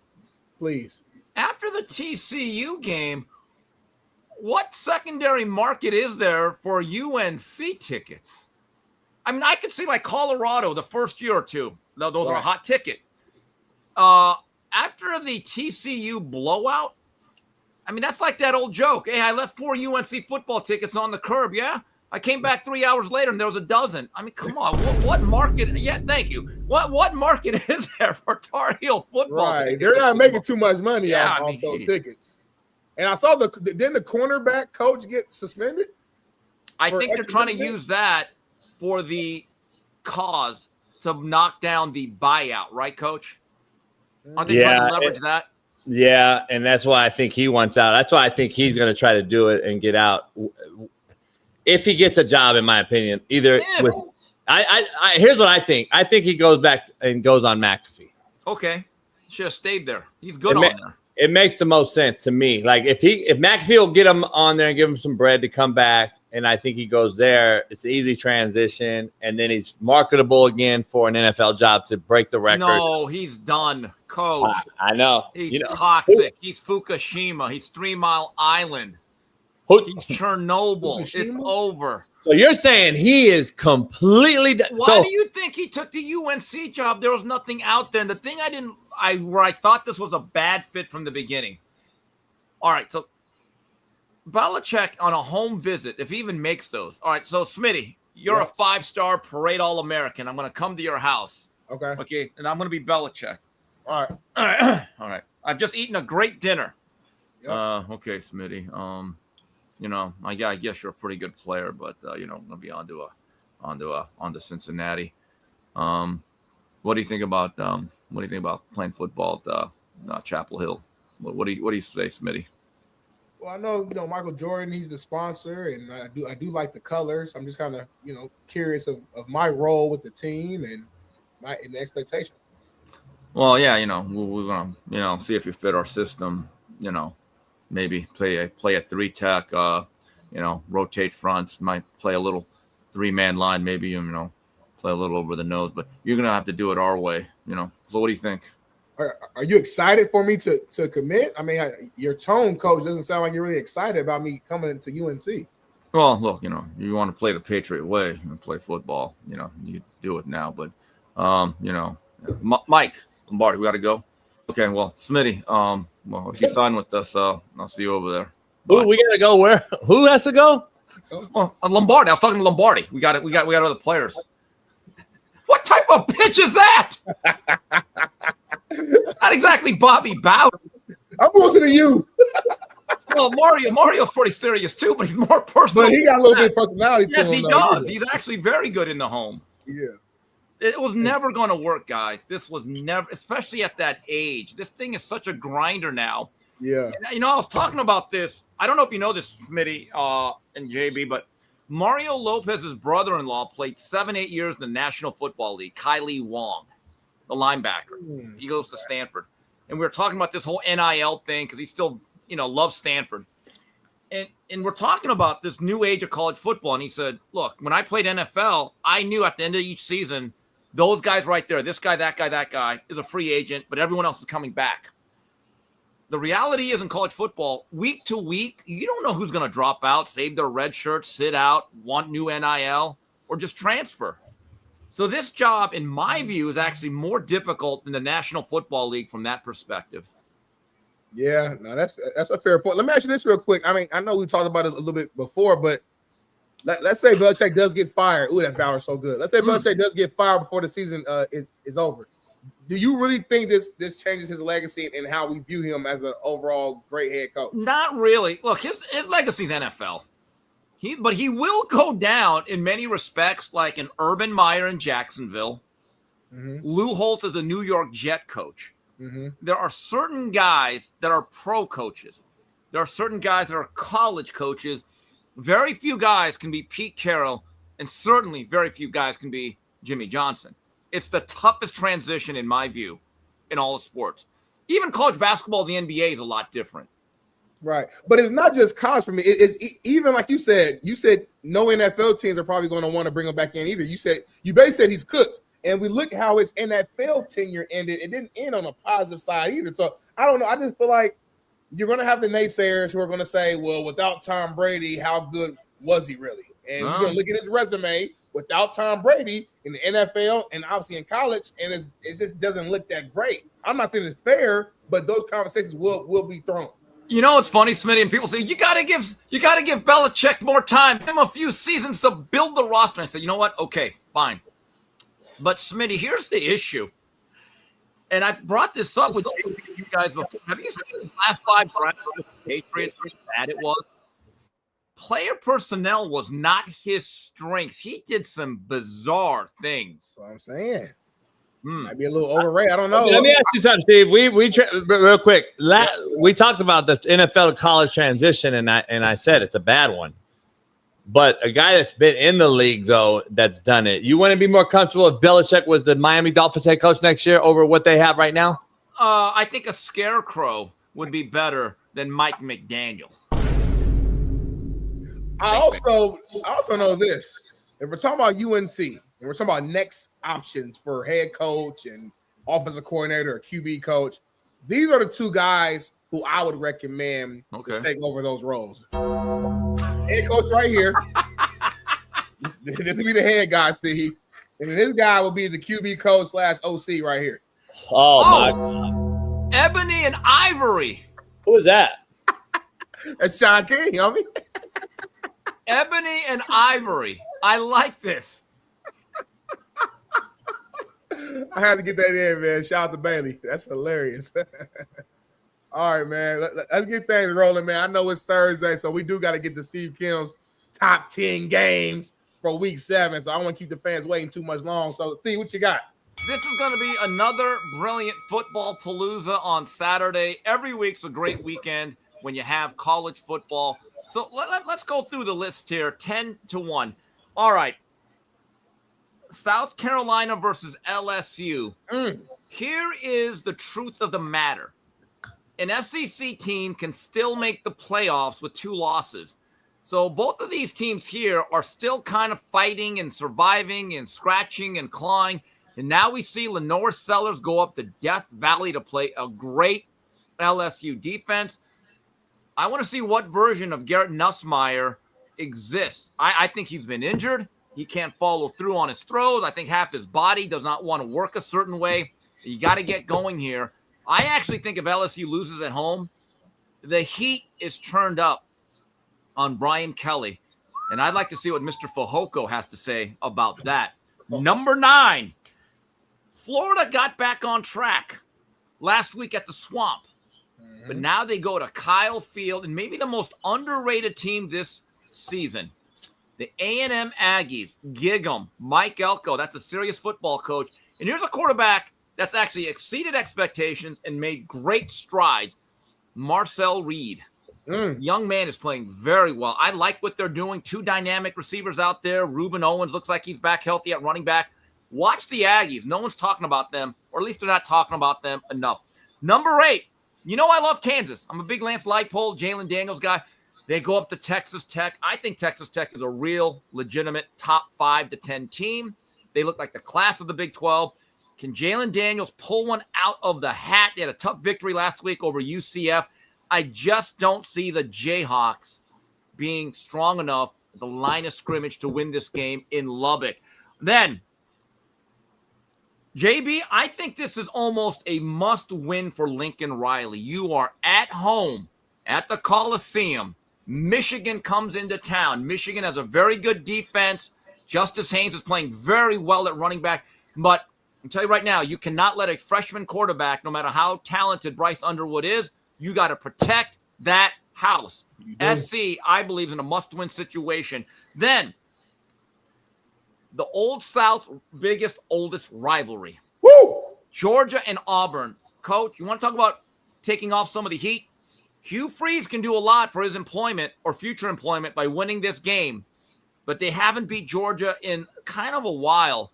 And that offense for Auburn is downright offensive. It's bad. I just don't know. I don't know, but Hugh Freeze really needs a victory here. Then, number 5. Fellas, I got a question. Talk to me. Is John Mateer going to pull a Willis Reed? Uh-oh. Is he just going to walk out on the warm-ups with the trench coat and then all of a sudden stick out his hand and say, we're good, and start warming up? Woo-wee. If Mateer plays, I really like the Sooners' chances here, even if he's only at 75%, because he opens up that offense. Here's the problem. Even if Mateer doesn't play, that Oklahoma defense, especially their pass rush against that A&M, the Longhorn O-line, which is just bad. Yeah. And then you got Arch Madness. I think Oklahoma might win this game regardless. Put me on the record. Red River Shootout. Okay, then Arizona State, Utah. Utah cannot afford a second loss at home, Big 12 play. Arizona State, remember, their only loss was at Starkville. So they're still kind of in the driver's seat with their own command of their own destiny. Big game for Utah. I think Utah holds serve here against Arizona State, but I think this game's going to be really good. Then the Ohio State, one of the very best premier teams in the country, goes on the road to play the Illini. Now, I know the Illini got blown out by 848 points a couple weeks ago to Indy. You know what, though? The Illini bounced back. Yep. There's one thing about Ohio. They're not a great run-stopping defense, at least by the numbers. They're going to have to run the ball. Let's see if Bielema can pull one out of the hat here. Then, Trap City, boys. Trap City. Trap City. Bama at Mizzou. Uh-oh. And it's a noon start. What you saying? So you've had Alabama with 2 emotionally charged victories. Now they have to play at Mizzou at noon. And they have Ahmad Hardy, one of the best players in the country, great running back, and Bo Pribula, who everyone misses in Happy Valley. Watch that game. Coach, that's going to be on the biggest screen on Saturday morning. Then finally, the Google me's go up to Autzen. Indiana, Oregon. I think Indiana's going to play hard. They're going to play well. They just do not have enough overall team speed. I like the Ducks here, but that's my number one game. You don't think Mendoza could lead the IU Hoosiers? I think he's good, but look, Oregon has the Inferno, Dante Moore. They do. And it's at home. Remember, that's a home game for the Ducks. It's in Eugene. Keep that in mind. That matters. Well, there you go, y'all. Steve Steve, Braden was like, Oregon's due to lose a game this year, but this ain't it. But at home?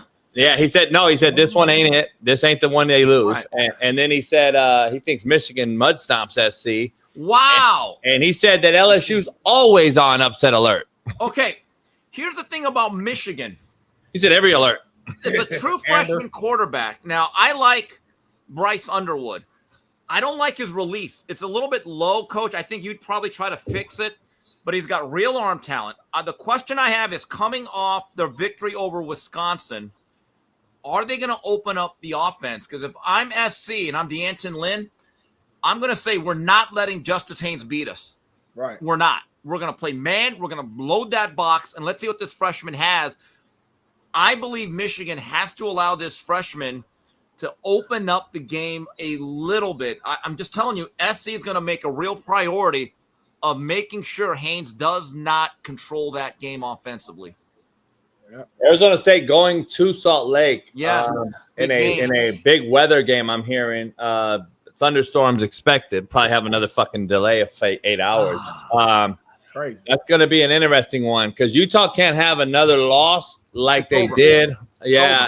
And Arizona State can't have a loss. So it's like, it's going to be a great one.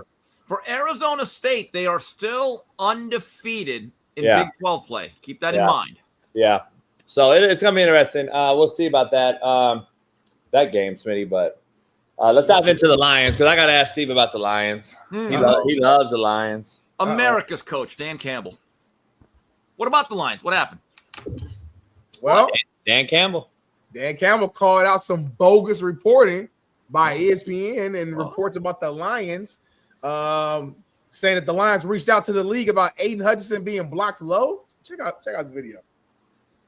And there was a report a couple weeks ago that you guys had reached out to the league, a report from ESPN that you reached out to the league regarding cut blocks. That's bogus. That's a bogus report. I don't know where that came from. Nobody from here ever did that. That's bull.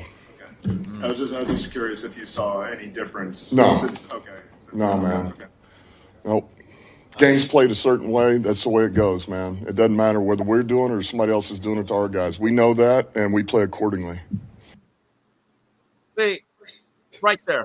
Say it, Steve. Say it, Steve. America's coach. That's why he's America's coach. He's a serious guy, Steve. He wanted to bite that kneecap with that reporter. Saying, I'm not doing that. You just... I like this. We need more of this and less Mike McDaniel. Like, well, no, we didn't make a report. No. That boy Mike McDaniel be like, yeah, I think I am overloading. Over. What the fuck? Wow, Smitty. Wow. I've been hanging around JB too long. People did someone DM me and said ever since Fox absolutely shit canned you. Yeah, you have been completely different. The show's gotten better because you're more like because you said you're probably gonna vote for Trump, right? Why does it keep getting worse? Like every time you talk about Fox letting me go, like at first it was I got laid off, then it was you got let go, then it was I got fired. Now it's I got shit canned. Like, I'm trying to think of the worst shit. Like tomorrow, I don't know what's gonna be tomorrow. Like tomorrow, they absolutely fucking just shitted on you.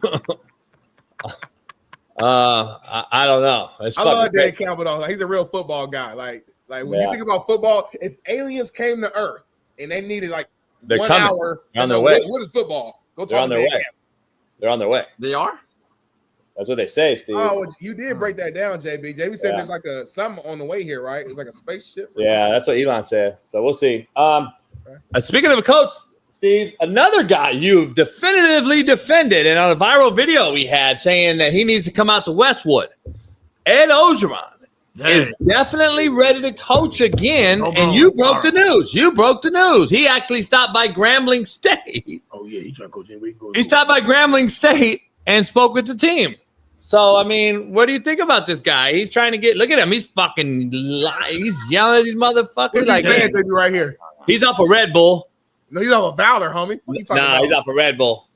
He just took a Red Bull to the head and was like – because he used to take Red Bulls, dog. I was going to ask Braden about that because he would 5 a.m, he'd run around the practice field at SC because I'd come out early to hang with him. He'd be running around jogging before because he was in charge of warm up and stretch.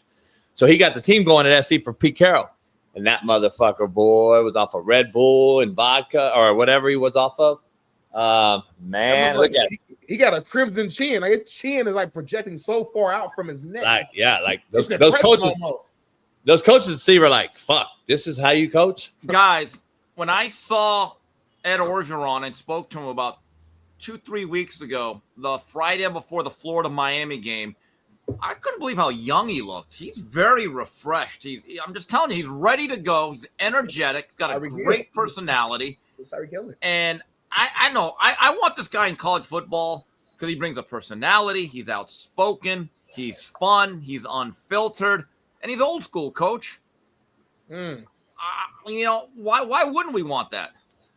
We do, but I just don't know if they want us in there. Well, that's the thing. That's the thing. We're not the ones hiring, but they don't want this guy. They don't want him.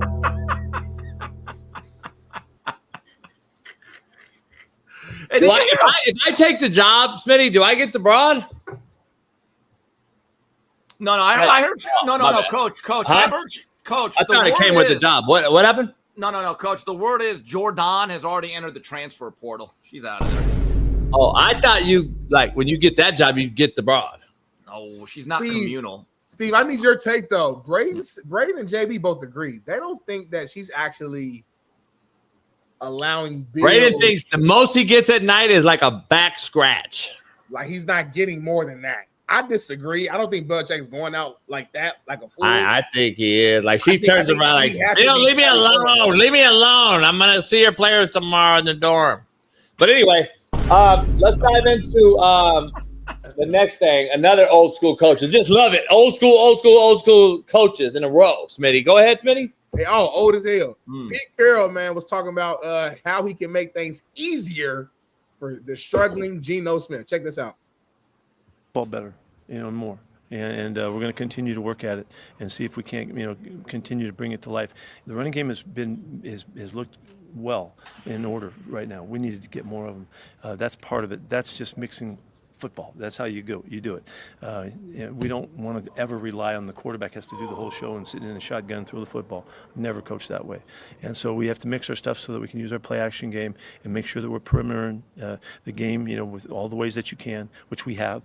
And I was pleased with how we saw Ashton come to life on the edge. He made some nice plays and just stretched the defense and put some threat in them with that. And then we got to make sure that we're calling all the best stuff in the situations. I mean, he's not calling the plays. We got to call him, and we got to make sure and get him in the right spots and give him the best chance to stay out of harm's way. And part of that is really controlling the game with what we do. Don't like it, Smitty. Don't like what I'm hearing right now. But Coach, his hair looks great. Honestly, that's true. Good. Now, what did I say about 3-4 weeks ago? They drafted a running back extremely high. Yep. And he mentioned him. And he's talking about set up the run, play. Well, could you hand the ball off to him a little bit more? Come on, Pete. Steve. I mean, he hates handing the ball off, don't he? I hate to say that. I hate to say this. Like, is it? Pete Carroll's your guy. Come on, Pete Carroll, Coach. Am I not hearing a lot of like blah, blah, blah, like Mike McDaniel here? No, come on. I just heard a lot of nothing. I heard a lot of Mike McDaniel here. Coach, well, JB, when you said Smitty, when you said things that make it easier for Geno Smith, how about benching him for a while? He's been awful. Now, JB, I know you like Aiden McConnell. You think the kid has a future. Or you did? Do you still feel that way? Because if so, maybe. To me, he's Daniel Jones-esque with the arm talent and the ball strike ability he has. Like he's an accurate passer. He has a big arm. He can make every throw. The thing I have about him, like, again, he's another guy that has had no O-line, no weapons, no what. This is Sam Darnold, Daniel Jones. In a couple years, if he gets in the right place, you'll be like, damn, JB said Aiden O'Connell on Whitlock. So just stay tuned. It'll happen. But right now, I don't think this team's very good. And I don't think that's why Geno's struggling too, right? No, you're right. But so if you want to rest your defense and make it easier on your quarterback, hand the ball off to 25 times. Yeah, because he definitely has he definitely has the it factor, contrary to Ryan Clark's belief. So yeah, it's a bad deal. But that was a bunch of mumbo jumbo right there. And I've heard some rumors. What you hear? My source. What's that? What's his name? That some teams have reached out for Max Crosby. And I don't know if the owner. If I'm the owner, I'm not allowing Pete Carroll at 75 years old to get rid of my best player to rebuild this right now. Because if he was a young coach, Dan Campbell, Steve, I could say, okay, it's yours. Here's the keys.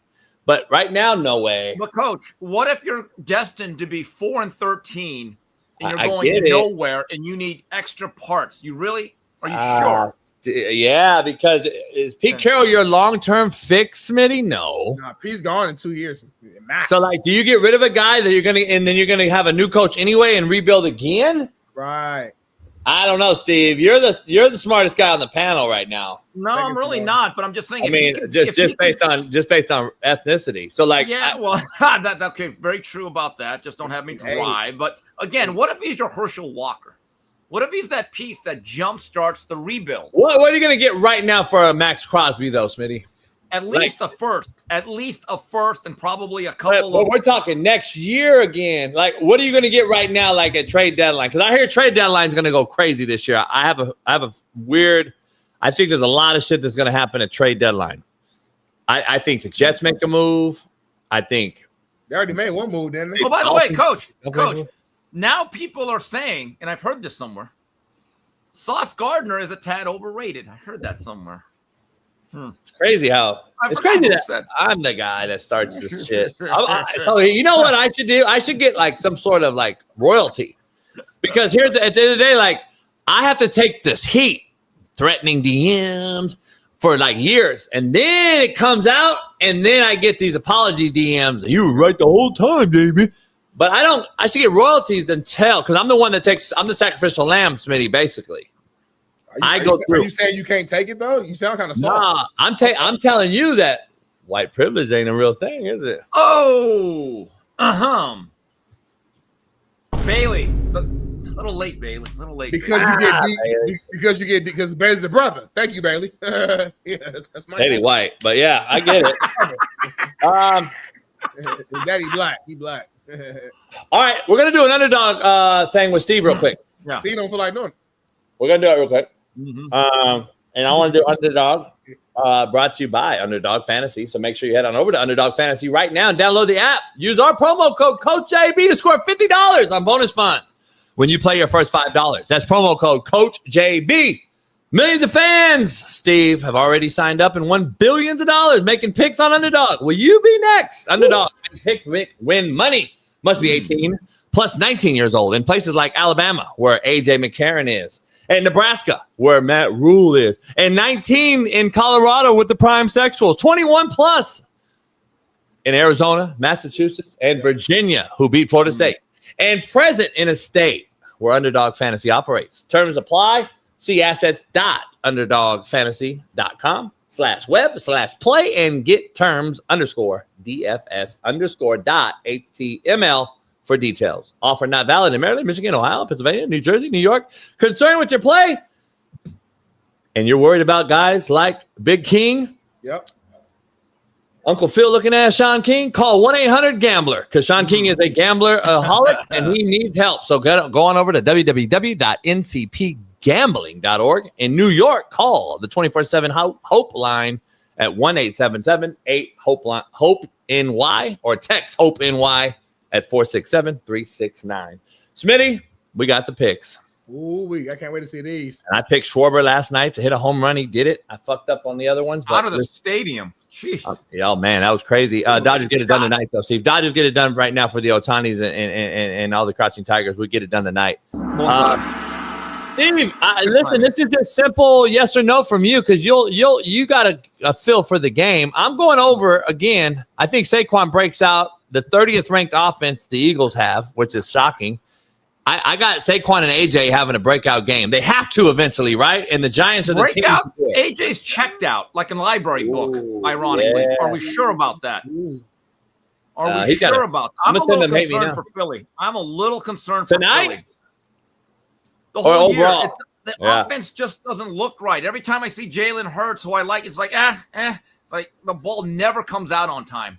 Never. Smitty, say the Giants wideout I picked name. His name is Wan'Dale Robinson. I got him big because I don't know who he is, and he's a nobody, and he's going to go big because they don't have nobody. They got no wideouts. They got no Slayton tonight. They got no Neighbors tonight. Wan'Dale Robinson, big money getter right there. Go take him. Trust a wide receiver that has to get the ball consistently from Jackson Dart against Philly's deep. Okay, good luck with that. Good luck with that. Yeah. I wouldn't bet that.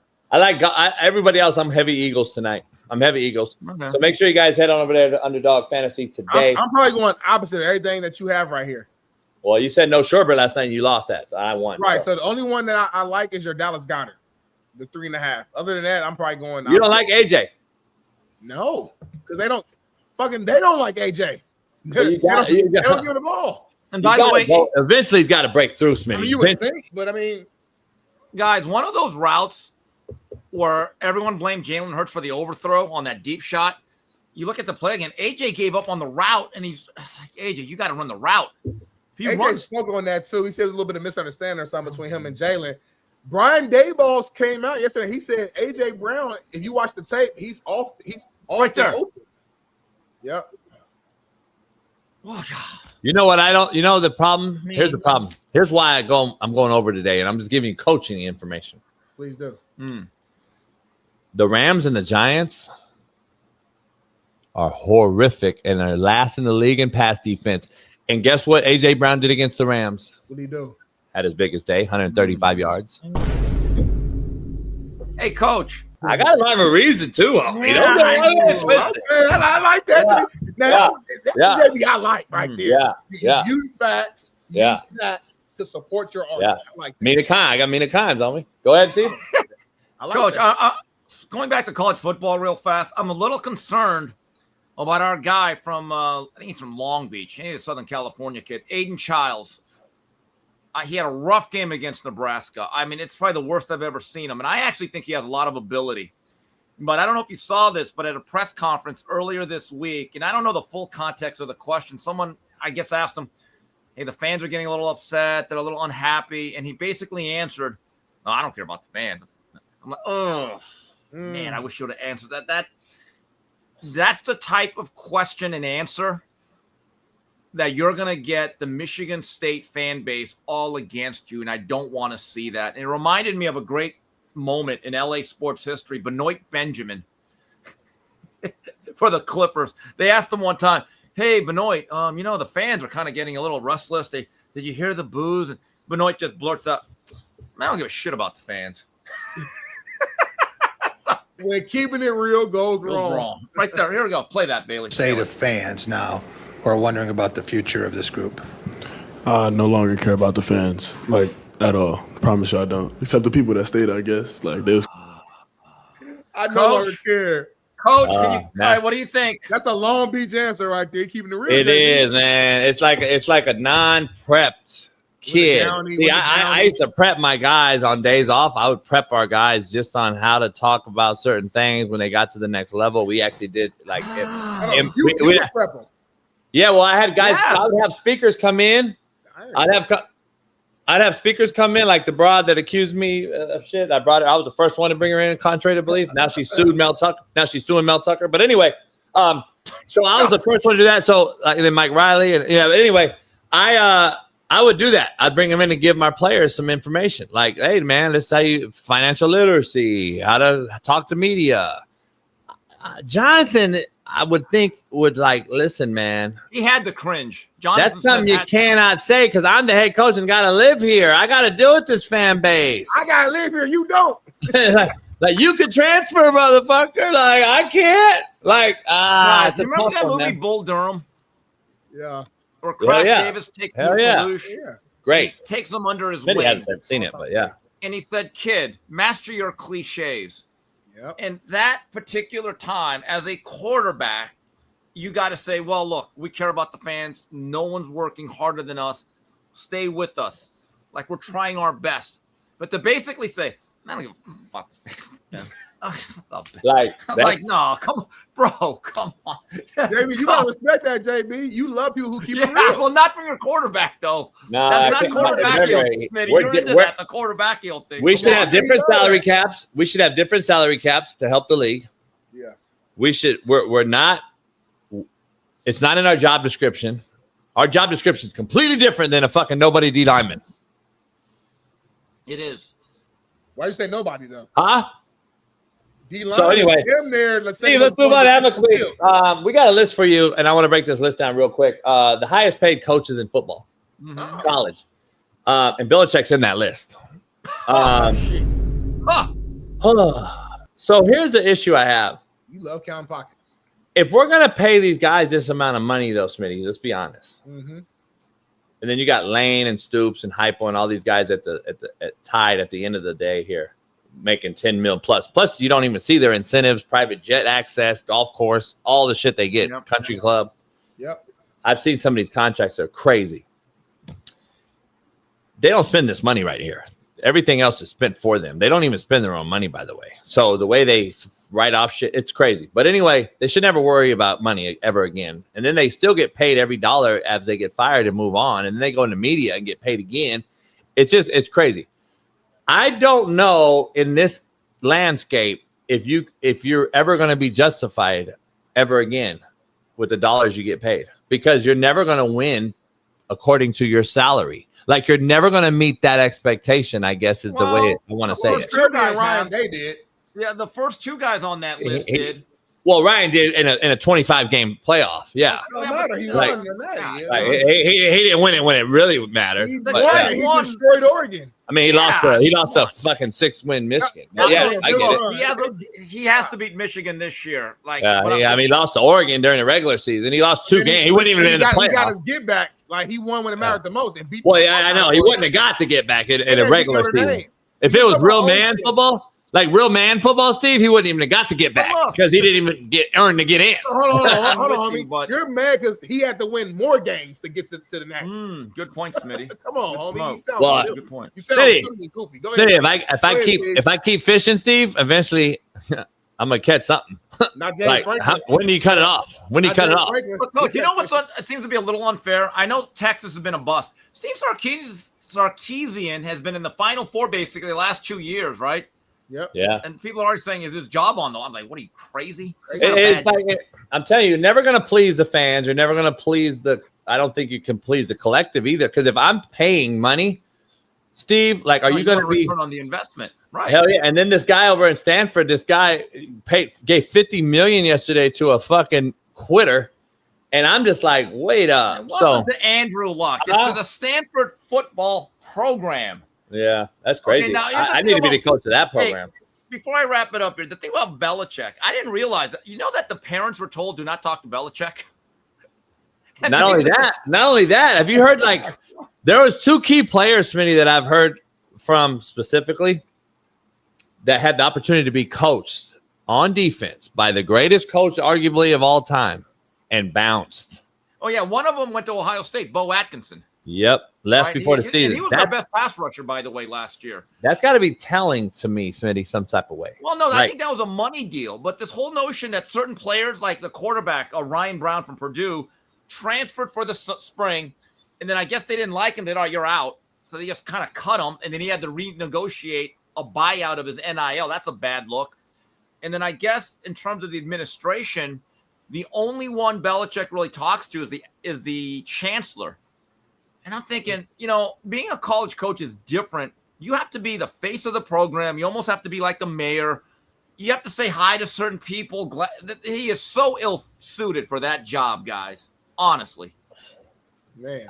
I know. That's my point. It's going to be interesting. You on Whitlock? I am on Whitlock today. I'll be there. I'll be there soon, and then I'll see you Saturday. And Smitty, I won't see you Saturday. I'm gonna be out of town the next 2 weekends, but after that, right. I'll see you then. Yeah. Okay. Right. All right, Coach. See you Saturday. Hey, I'm doing a big act this weekend. I think it's time. I think I got my gloves out, my smoking gloves. Oh. I think I'm gonna do a big act this weekend. I think I'm just gonna go big. I'm prepping for Thanksgiving, Steve. Okay. So it might be a big time 16-hour brisket smoke. Oh wow! All right. So I'll see you Saturday. I'll be on the road. Football Palooza, week number 7. So have a great weekend, fellas. See you later. Have a good Peace. one. Steve, kill me. I'll clap it up. We got a. It's funny as hell. Before we did the last commercial break, you said that I had some sort of graphic made. I didn't have a graphic made at all. I feel kind of duped into you guys got me. But we got a contest that somebody put out there in the universe. And you kind of like specifically commented like you're weak and you're done. And like you kind of specifically, can you dive into that?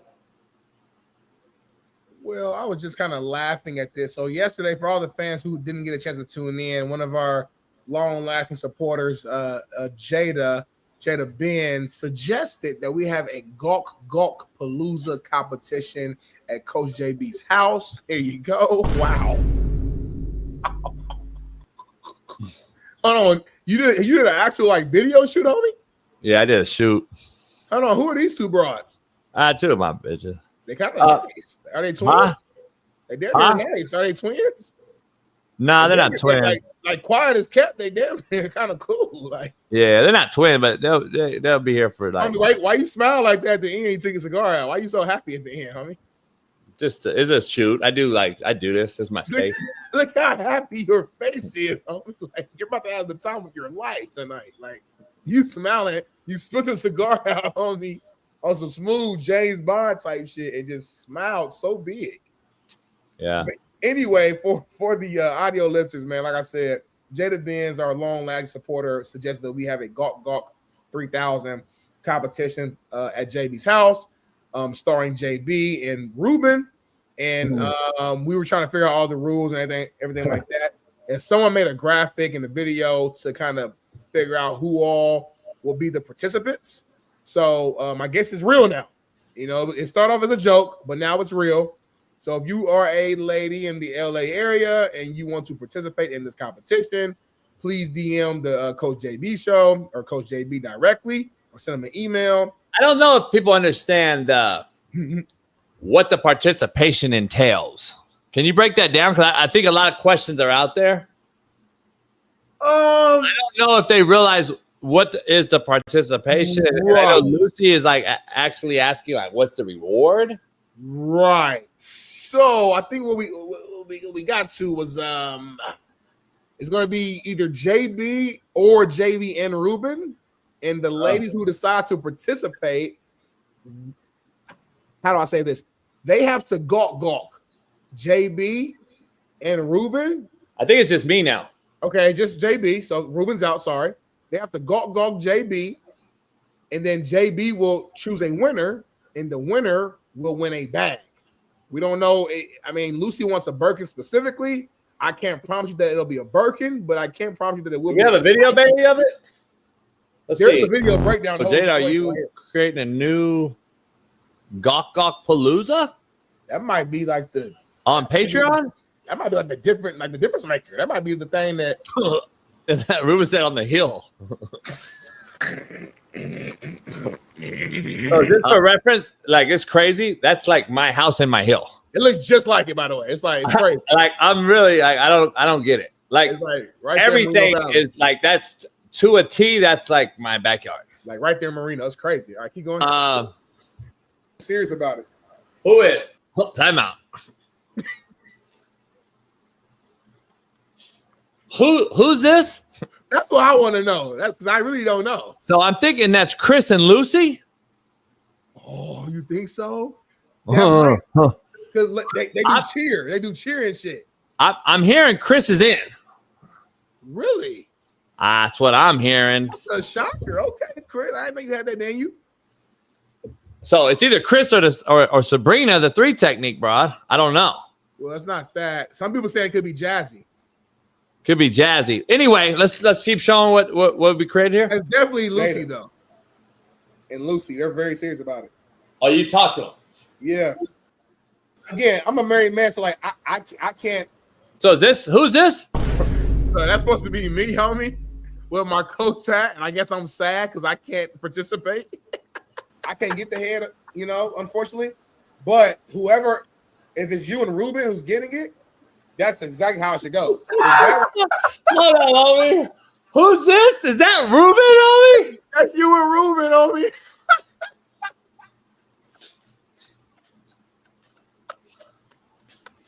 So hold on, homie. My favorite character of the whole situation. So Ruben has the slap shirt on, homie. Homie, he got the look out like Ruben's like focused. Like he got the mustache. You're over why is my nut sack blurred out? I think your shit is out, homie. My shit is out? You got like a hole in your shorts. Your shit just out. So my shit's out. It's ready. Like you're excited. You got a little grin on your face, go in your mouth. Like you're excited. You'll be able to give an honest answer too. So it's amazing. So we would get it. So hold on. Ruben's nervous as shit. Is Lucy in like panties or what is this? Them are boy shorts in a sports bra. Like she does yoga, she does cheer, so she's just like Got it. So I'm seeing the titties right now, I guess. Yeah. Stop. Home. Pause. Switch. You know what? Fuck the tiebreaker. Then it's gonna be 3 women. Then there you go. So you gotta get head for three times. Ruben gotta get it 3 times, and then y'all write the name, and then fuck, that ain't gonna work either. It's an odd number. You know what? It can't be 2 people then. It got to be you then. You gotta get head by all 3 of them by yourself. No Ruben. Sorry, Ruben. That in fairness, that's probably the best way. You're right. You're right. This 7 is brought to you by Valor. You blindfold me. Who's the tiebreaker? Is there a third broad? Tat on my ass, make it fly up on the dick. I ain't stopped showing my ass since a bitch. All for real, no. Wait up, homie. The Uber bitch is my bitch. And then I take the blindfold off at the end of the 3. Now, what we could do is 2 rounds, meaning that, okay, you start with 4 girls. You get 4 girls to do you. Ruben gets 4 girls to do him. Y'all both pick one. Now it's the championship round. Now they got to go again. You keep adding girls, so like who are the girls if you keep adding them? I kept adding girls on at the end. A lot of people are questioning, though, where Lauren is.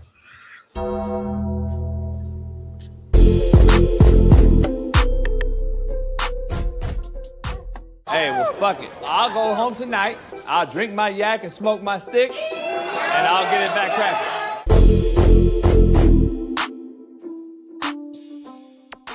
Otani announced on his Instagram that he has co-written a children's book that is set to hit the bookshelves in February of 2026. It's about Decoy. What a fucking ironic, great name. Decoy, which is Otani's beloved puppy or dog or pup or whatever. And the book is titled Decoy Saves Opening Day. I'm not bullshitting you. I'm just reading this to you. The plot seems loosely based on real-life events centering around Decoy throwing out the first pitch on opening day. Though it was actually for season opener, Decoy did throw out a celebrity first pitch last season, coinciding with a bobblehead giveaway that featured both Otani and his dog. But the plot thickens. In this book, Decoy forgets his lucky baseball at home. Can he get his ball back to make it back to the Dodger Stadium, Chavez Ravine, before it's too late? He's going to tease the blurb on the HarperCollins website is what he did this on. And he said, you'll have to wait until the winter to find out how the story ends. Don't y'all. Buck, buck, buck. Woof, woof. Law. So hold on, I'm fucking confused, homie. So this cat, does the dog know? What does the dog know language wise? I want to know. Number one. Number two, like, is he talking back like woof wang ya? Is he woofing back to him like woof wang? Like, I want to hear the conversation. I really do. Like woof woof ya. No, don't shit on the ground. I want to see how this fucking thing. Is he targeting American little boys and girls or the yum yum yums? I'm confused on who he's targeting with this children's book, homie. But goddamn it, Otani, I like you. I'm a fan of you. Apparently, what you say, I don't know why you would need the money, but you're going to say you're going to take the proceeds from this book and put them towards adoptions and dogs and animals. So if that's the case, shout out to you, man. But god damn, that was hard to read for me. And I'm going to be honest. I mean, we do some shit now, man. And guess what?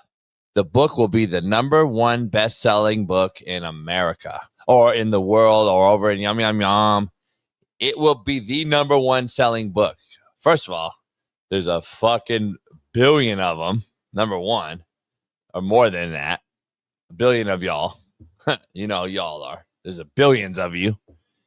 And #2, dog lovers are man, billions of them. So you got some of the biggest populations, period.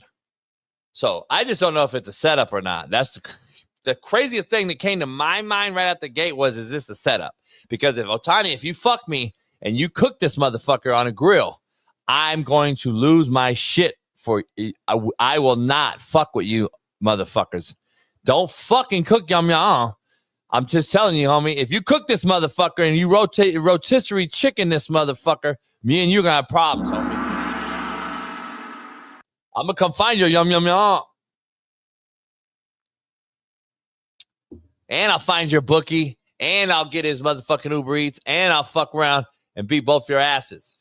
Don't fuck around and rotisserie chicken this motherfucking yum yum yum and make this motherfucker a goddamn, turn him into a sushi motherfucker. I love sushi.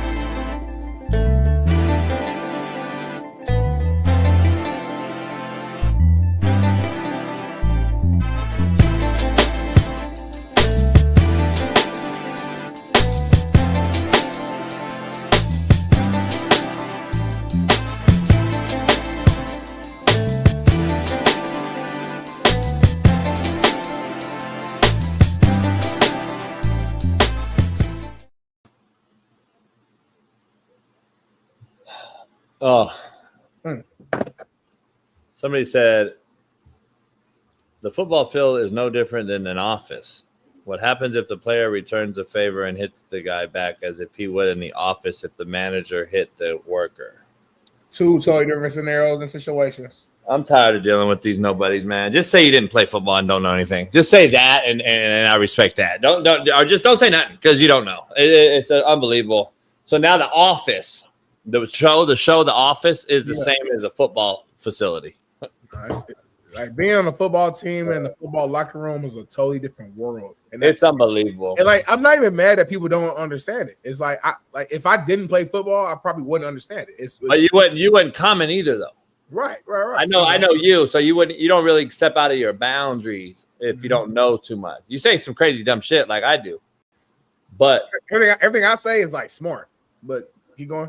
Like, you say dumb shit, but it's not like it's relative to what you know. Like the shit I say is like damn near always macro. Like damn near. There's no reason this show isn't bigger. Coach JB is a nut. LOL. Shout out to King Moss, 87. Oh, he's saying, okay. I thought he was meant like this is why the show isn't bigger. But no, it is. He said there's no bigger. way the show ain't because you're such of a crazy fucking nut and insane human being that the show is entertaining because of that. Shout out to King Moss. He's retweet the King Moss. He dissed you and gave you credit at the same damn time. Two things to be true. 100%, homie. Make sure you head on over to Underdog today. Use our promo code Coach AB, Underdog Fantasy. There's a lot going on, Smitty. A lot going on. At the same time, and shit going on at the same time. But we did start talking about the Eagles a little bit earlier, and I did kind of teased it a little bit about Brian Daboll. He did make some comments ahead of tonight's game about A.J. Brown, and I thought this would be interesting to let the fans hear and then let us react to it. So let's check it out. Yeah, you watch all the games, and you watch him when he's out there get open, big, strong, fast, has good hands, can run any route you want him to run. I'm sure they can throw him the ball as many times as they want. That means Saquon doesn't get it or give it to Saquon, and AJ doesn't get it. There's one ball. They're all really good players. Smitty, I mean, I've been around Smitty. I think he's an exceptional receiver too. So I think whatever they want to do or think they need to do, that's what they'll do. You have to watch the tape. AJ's open a lot. But give it to Saquon, and he's got productive yards. You run his own read or throw it to Smitty, there's another thing. There's a lot of weapons, I would say, on that offense. And whatever they choose to do is what they do. So first of all, I appreciate the shout out, Coach, man. You know it's all love between you and I. But JB, what are your thoughts on that? I mean, he's very kind of threw it in subtly, huh? He did, though. He did. You think he's trying to add a little fuel to the fire? You think he's just being real and it just came out that way? After I got to hear it in summation, I actually don't think he's taking a shot now. Now I'm thinking he's trying to commend the whole offense as a unit, saying that we got to guard this guy. This guy's open all the time. We got to guard this guy. We're in zone read, and Schmitty is open. Sounds like somebody we know, and it's like I'm like. Because he was at Bama, Dayball, and he was around him for I think a year. I think more that I hear it is tone. I didn't see any like shit grinning smilers or nothing. So you're saying the media was just trying to get a quote out of this and maybe I don't think he took a shot at all. Damn. You think so? Nah, I'm actually with you, and I'm just disappointed. I was actually hoping it was a shot because I didn't see the whole clip like that until now. I mean either. Yeah, so we didn't do any research for our show prep. You're saying? No, I just saw the quote and I just said, "Babe, throw it in there." I was hoping it was going to be a shot, just so we had a little bit more like ammo to play with for a thumbnail tomorrow, maybe or something. Yeah, thumbnail, go viral, like shit like that. So. That's all we're about. That's all we do now. I mean, we're like, fuck it. Everybody else does it. Everybody else does it. I want to do it. Yeah, so I was hoping he said fuck AJ, like he's always open, the shitty quarterback hanging on the ball. Like I was going to spend that on the thumbnail. So show me if you were the head coach of the Giants right now and you're playing against the Philadelphia Eagles tonight, and you hear all the noise going on, AJ's not happy, Devontae's not happy. Show us how you would have led that press conference as the head coach. Well, guys, listen, they got very talented group of guys over there. They're being underutilized because they got a guy that can't get them the football on a lot of occasions, but that's no knock. Learning the system, new offensive coordinator. But at the end of the day, he's a guy that we're going to try to focus on putting 9-10 guys in the line of scrimmage. We're going to try to stop the run because, my GM fucked me and sent my favorite player and best player off over there to them. So now we got to stop that guy because now every time that we play them and he gashes us, I look bad because I'm the head football coach and I'm going to be fired here shortly, guys. So at the end of the day, I want to protect myself so I can get a new job next year. And so hopefully the Bills choke and fuck that off so I can maybe be the head coach of Josh Allen again, a guy that can actually help me win and not some fucking guy that's worried about Future's son's last name. So that's where I'm at. And that's what I would use. That's what I would say. But go ahead, Smitty. No, I appreciate that. I mean, listen, I can never get mad at somebody for answering a question that I asked. If I ask you a question. That you what? Asked. How you say it? How you say it for real? You said X. How do you actually say it, though? It's just a BPS thing. Everyone thinks brothers say X. Axe. It's axed. You know what? I'm actually optimistic with your camera doing what it's doing right now. Really? Why? Macro level speaking, it used to do this, but your internet was good. Yeah, you're right. Because I think the process is fixing itself. Yep. So now it's clear again and it's good again. See? It's like resetting, homie. Macro. I go with my gut a lot. You got a big gut. I got a lot of gut instincts. I bet you do. Are you doing titties and tequila tonight, or are you chilling tonight? I'm doing titties and tequila, but I think I'm doing solo. So just tequila then. Yeah, just tequila and something. Because I get tired, man. Like, you promised me that you was gonna get a sister there tonight, though. But I was like, because anyway, another block came over last night. Another block came over. So like, I told you I'm older. So like, if a bitch come over the night before titties and tequila, and then the next day I don't really want to be around a bitch. So it's like that post nut clarity.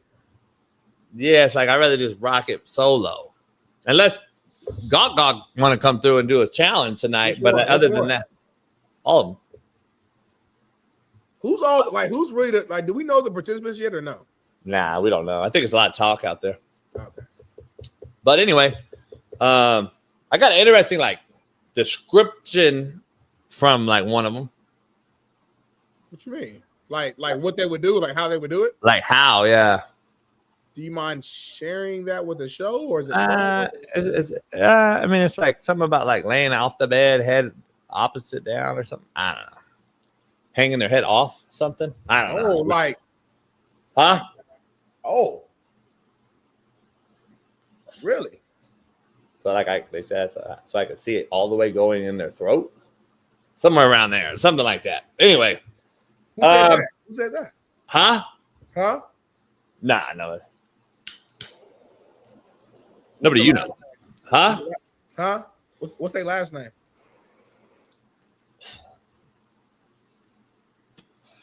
Fox shitted on you. Let's move on.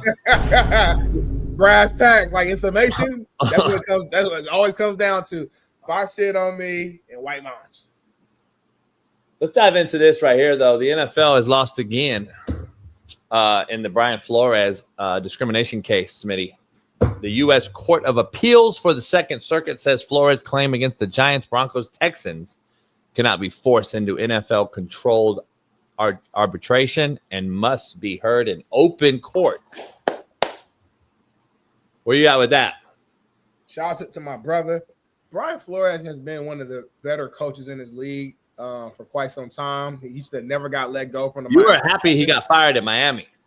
He should have never got let go. Wasn't he? Should have never got let go from. You were happy. I was actually the one against it. That's funny how that works. I wasn't happy. I just said that Mike McDaniels did have a good season. I think that first year. So I'm saying, well, the result is we live in a results-driven business. It's that same season, better talent. But yeah, go ahead. I know. I'm just saying that's what it was. But at the end of the day, Brian Flores, hindsight's 2020. Say what you want. Brian Flores was getting that team better, getting them tougher, and was creating an identity with that team. And he should have never got let go in the first place. So if he feels like, he was done wrong, then, hey, he has every right to go out here and fight and have a case for it. And I'm glad he's getting the opportunity, homie. Is that simple? Let me spin it. You're Brian Flores. Mm-hmm. I'm John Gruden. Oh, shit. White and black. Mm-hmm. Both got cases going. Yep. NFL calls us tomorrow. We're both in the same meeting room. Me and you. Hey, what up, Coach? Hey, what's up, man? Man, been a while. I know. At least you're coaching, though, Brian. Yeah, you're right. You're on Barstool, though. You over there with supporting right now. Big money over there, yeah.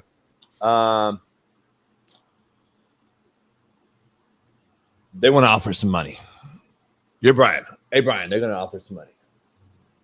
How much? It might be some big money, but I'm hearing from my lawyers. I don't know what you heard from your lawyers. That we probably ain't gonna be able to coach again. Really? So I think before they get in here, Coach, what do you think? We should band together, like we either take the money or we say, "Now, fuck your money, let us coach again." So I say if we're both on the same page, it will look. Oh, they're coming in. They're coming in. Hey, so anyway, now I'm the lawyer. All right, guys, I'm the arbitration hearing. You guys are we're gonna offer you guys $10 million each. but you probably aren't going to be allowed to coach again. And you're going to have to make that one-time decision right now and sign these NDAs as well. Brian, I know you got a good run going as a D coordinator. You can stay with your role, but you'll never be a head coach again. Coach Gruden, you got to stay with Barstool and do the big noon thing. I'm John Gruden again. Wait. I didn't do shit. I should be coaching. Coach Flores, I don't know what you think. I mean, shit. I'm with you. I want to keep coaching as well. If you didn't do shit, Gruden, I definitely didn't do shit. Yeah, fuck $10 million. I can make $10 million a year. Let's do it. Fuck it. Buy that paper up, Gruden. We fighting this shit. Fuck it. We want to coach. Players love us. You're fucking the players. That's what I hear is going to happen, Smitty. That's what I hear is going to happen. Because the problem is, even like, my question to you is though, do you take the money or do you coach? If you're both of those guys, that's the real question about it. You want. I think they both want to coach, so coach. But the problem is, though, like, well, Brian, will Flores ever get a head job? See, this is a good old boy network. At the end of the day, that's what I'm saying. At the end of the day, I'm not gonna make a race, but I am gonna make a race because at the end of the day, there's no black owners. You got Magic kind of putting his feet in there now. You got a couple guys here and there, but you really don't have you just barely got a couple black GMs. Right. I don't know if the risk outweighs the reward. Right. Or the reward outweighs the risk. Let me ask you this, though. Is the damage already done? Like, even if they pull it out at this point or whatever, like Goodell and the league, they probably, it's too late. They're already pissed. You already if I'm Gruden personally, I'm going to tell the NFL to eat a shit sandwich. Pay me my money, and I'll live my remaining days in college. Yeah. Because I think Gruden get a college job. Flores, college doesn't fit him as well because I think he's more of a defensive-minded guy who just wants to be behind the scenes. Yeah. And I think he can coach. I think he can be a great D coordinator under a good team. Now, if the Minnesota Vikings go to shit, though, and they get fired, now he's in a very peculiar situation. Now he probably don't get a job again. See what I'm saying? Right. So he has to weigh that out. He got to weigh that money. Yeah. That's the risk. You know what I'm saying? I don't know. It's going to be very interesting. I mean, me personally, I'm taking 10 M's. That's what I'm doing. But again, it depends what you want. So. Yeah. I'm not saying it's about color, Gene. I'm saying that there ain't no black owners at the end of the day. Yeah, he's being real. You ain't gonna get a lot of fucking bones thrown at you unless you're some fucking woke organization. And I like Mike McDaniel, Miami, already seeing that. They're already rumors are they're already tired of his whole shit. His whole spiel has kind of worn thin, I think, in that locker room. I think they're ready to get rid of him. And they probably couldn't rewind time fast enough to keep him, Flores, in Miami. I bet you they're reneging like a motherfucker. They're like, fuck, should have kept his ass. But I don't know, man. This is going to be interesting. I don't know if Gruden gets an NFL shot, though. I don't know. It's like, I know Pete Carroll got back in it, but if I'm not going to bring Belichick back, why would I bring Gruden back? If I'm the good old boys NFL, and the good old boys mean they held Belichick out too, by the way. This is what I mean by good old boys. Belichick's being held out too, by the way, from getting the all-time win record. But I also think, too, just like, it's a little different. Like, say what you want about the Gruden situation, but, you know, he was a part of some shit. Again, well, we can argue if it was right or not, but whatever. He was a part of some shit. Belichick wasn't a part of nothing. He didn't do anything wrong. He just... Well, so is Flores. See what I'm saying? Flores is involved in that shit, too. Yeah, but Flores is involved in some sort of shit, too, right? Right. Some sort of NFL conspiracy, owner, collusion. Right. Did I take the fucking bait? Did I get paid off to tank? Right. All that shit. So there's a bunch of different shit in there. A lot of nuance to this situation, to these situations. Yeah. So I don't know. It's amazing to take the money. Go coach high school if you want to coach. Take the 10 mil. Yeah, if you want to coach, go coach high school, college. Do it that way. Yeah, I don't think either one of those guys could coach high school. What you mean, homie? I mean, it's just like me going to coach a fucking youth Pop Warner. See, it's your ego. That's the problem. If y'all really love coaching, you're gonna coach, and you'll save football by starting off young, and then letting them matriculate upward. You guys would change football, but you're so micro, you're not thinking about it. Speaking of macro, Mm-hmm. You know what a torta is? A torta, from what I know, I actually drove past a restaurant the other day. I was at a stoplight and I looked to my right and I saw pictures of tortas. It's kind of like a Mexican sandwich. It's two pieces of not bread, but like tortilla bread, whatever. It was me.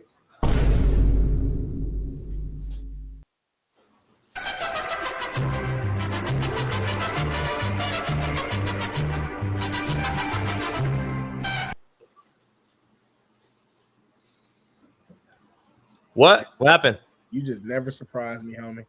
Just don't surprise me. I used to get surprised when I first joined. I'm like, damn, this white boy crazy. Now it's like I just don't get surprised no more. What?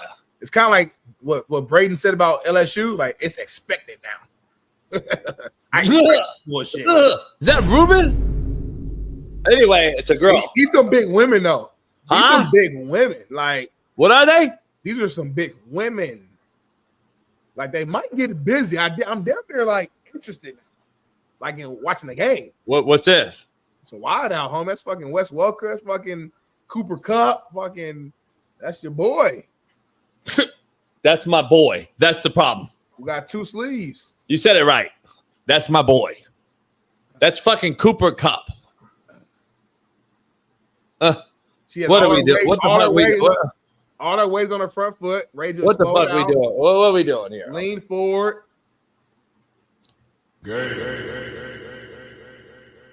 First of all, her hands are down. Look at the footwork. Looking like Bailey when Bailey used to run through the bags when he was still playing. Looking like Diego Pavia's ancestors. Oh, that's racist. Fuck you, racist. You don't like Mexicans, Asians, blacks, whites, Indian. That's like a native Indian right here. You don't like nobody. You don't like white people. I know. I hate white people. You are an interesting cat, homie. Like, you literally just like yourself. Damn, they're kind of cool. This big. Would you hit? I mean, I'm married, but like, I wouldn't be mad if anybody else would hit. Like, she got makeup on? I'm saying she damn near straight. If we keep it like all the way 1,000. Like, because the reason you laughing, because you thought that immediately. That's why you cracking up. You thought that even Bailey hate big women, but he like, he kind of cool, like with her hair down, put some shit on, like everybody in the chat is thinking the same thing right now. So is this a woman's lineman camp? Well, we saw a wide out too, though. Oh, huh? We saw some wide outs too, so I think it's like a full. It's probably like some tryouts for the women's league. It's all women though. It's all women. Fuck is that bitch doing? It's all women. It's all women. I get it. I get it. So it's good. It's good. I like that. Let them do it. If they want to listen, my thing is this, y'all. Keep them separate from men's sports. 100%. We agree on that. Duh. If they're just out here women against women, why don't we give a fuck? I don't care if they're playing hopscotch, football, basketball, tennis. It's all women. Go do what you want to do against other women. That's actually a pretty good stance. That's damn near a pretty good stance. I would say put that back foot back a little bit to be ready to kind of get that kick step going. But I'm not mad about this. Yeah, she's too wide. But yeah, she's gonna get bull rushed. She's too wide. She'll fall straight on her ass in her hands. Anyway, I'm not gonna get into coaching these ladies. I would love for you to coach this league. Oh my god! Like this center right here, I would fucking absolutely castrate because first of all, I can't. If it was let's just say it's just reverse roles. Let's say this guy has a pair of nuts hanging there. If it was a dude, yeah, like those are the centers I fucking despised. Short, fat, wobble bodies who can't move at all, who have no fucking calves. I'm literally like just getting off the ball so fucking because he's slow. So I'm getting off the ball, and soon he snaps, that hands come back up. I'm slapping that motherfucker down, just quick arm over. Like this is a quick, easy win. But it's slow and short. But the big titty free right here is not doing that. The nose guard that she's going against, You know what's interesting though? Hold on real quick. The left foot is back. So hold on, let me show this. Let me see. Yeah, left footed stance. Homie got to put his left foot down, hand down. The left foot. Oh shit. Yeah, wrong foot, wrong stance. Wrong foot, wrong stance. You got to coach that up. That guy behind. This might be a twist. It might be a stunt though. Nah, the guy behind though. See the coach back there? Yeah. Has a shirt called Her Game on. Yeah. He's the reason why we have this problem. So either A, she's being coached up wrong and she needs to switch her stance, or B, she's doing a left foot jab stunt outside to get the center to go out, and she's come back inside. It could be a third and long. See, you can't. You got to macro this. She can't do that because he's a 2-eye. Damn near a shade, right? He's already A gap. It's a shade. So you want to call it shade 2-eye, whatever. It's already A gap responsible player. So you're not going to swap with a 3 technique all the way on the other side. No, it could be a 3 technique. Yeah, that ain't going to happen with this fat wobble. It might be a her titties wouldn't even get to be gap. We call this a tan. We call this a tan stunt. I get it. I call it a ton stunt because it's a fucking ton of fucking pussy here. It's a ton of pussy. Because the tackle could be right into the center. I'm saying, homie, it's a ton. You know a ton stunt too, right? We got ton, we got knot, we got tan, we got gnat. It was gnat.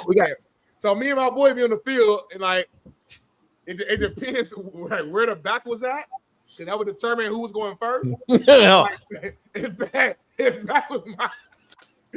was on my side, I'd be like tan. Like I do this, that means tan, and if we do this means gnat. That means he's going first. I'm coming around him. I'm the quarterback, and I walk into this fucking shitstorm. Yeah. Look at that. Oh, go gun. Tan. Back my side. Nah, homie. I gotta go gun because of the Badusi in A gap. You imagine walking under center to this fucking smell, homie? Holy shit, homie. Go gun. I see blitz. What are you going gun for? I see blitz, coach. I see blitz.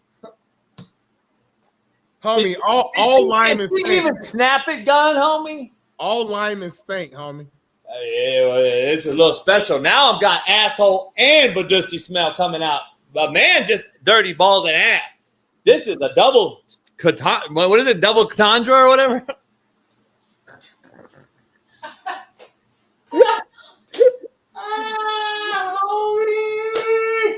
What is it called? Double Katandra? Double Katandra. He said uncharted territory earlier. This motherfucker's clowning.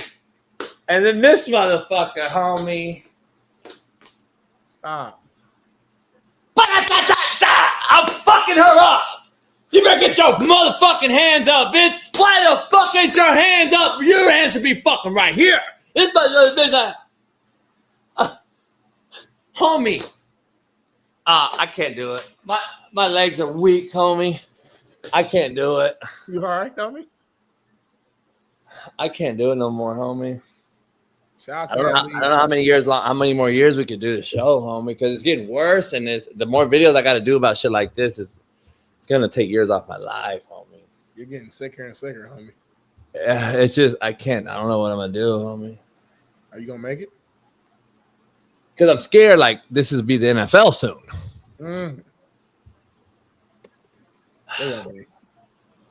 What if you're mad? Huh? Have you imagined this league, and then that like they're wearing the like let's say they got to wear some type of white football pant eventually. Shut the fuck up, bro. What? Because, bro, like I know you, motherfucker. I'm just saying they're gonna wear the tight whites, like game pants. And then the grown ass women, they know how to take care of themselves. What? I'm just saying, how many shit happens. Grown ass women, bro. Like, how many? My fullback in high school shit on himself. He got the ball and like on the inside dive play and shit on himself. He got hit and shit on himself. I hope you're lying right now. I'm not lying on my daughter, my daddy. Shit on himself. He got hit in A gap. Boop, boop, boop, boop, blah, shit on himself. All of his white pants. That's disgusting. So this motherfucker got hit so hard. I guarantee you, there's a lot of players. Bailey, you never had anybody like to have something crazy like that happen. Smitty, all the years you played, you didn't have nobody shit on himself. I don't know if who pissed on himself. I don't know about shit on himself. I take a good shit before every game. So let me ask you. I'm empty. Not everybody's bowel movement like that. Some people have bubble guts and have to go time on. your shit out. You gotta eat. You gotta eat. Oh, yeah, kick off to a certain time, and your stomach ain't right. You shit in the game. I don't know. Don't eat so heavy so early. Then you got an early game. I didn't eat that heavy when I had an early game. In summation, yes.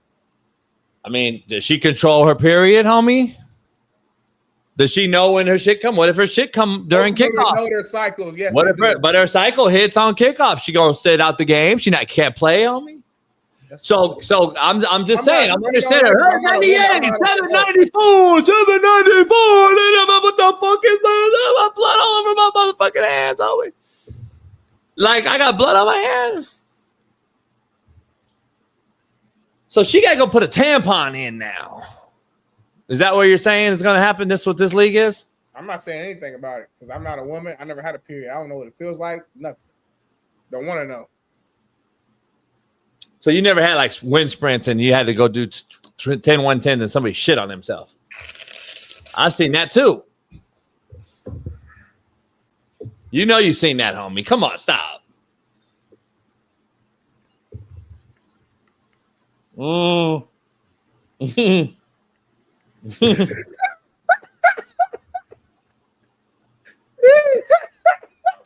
Real shit, homie. I've seen it in the weight room. I've seen it in the weight room. He said you had 10 110s and had to go take a shit. I've seen it in the weight room too.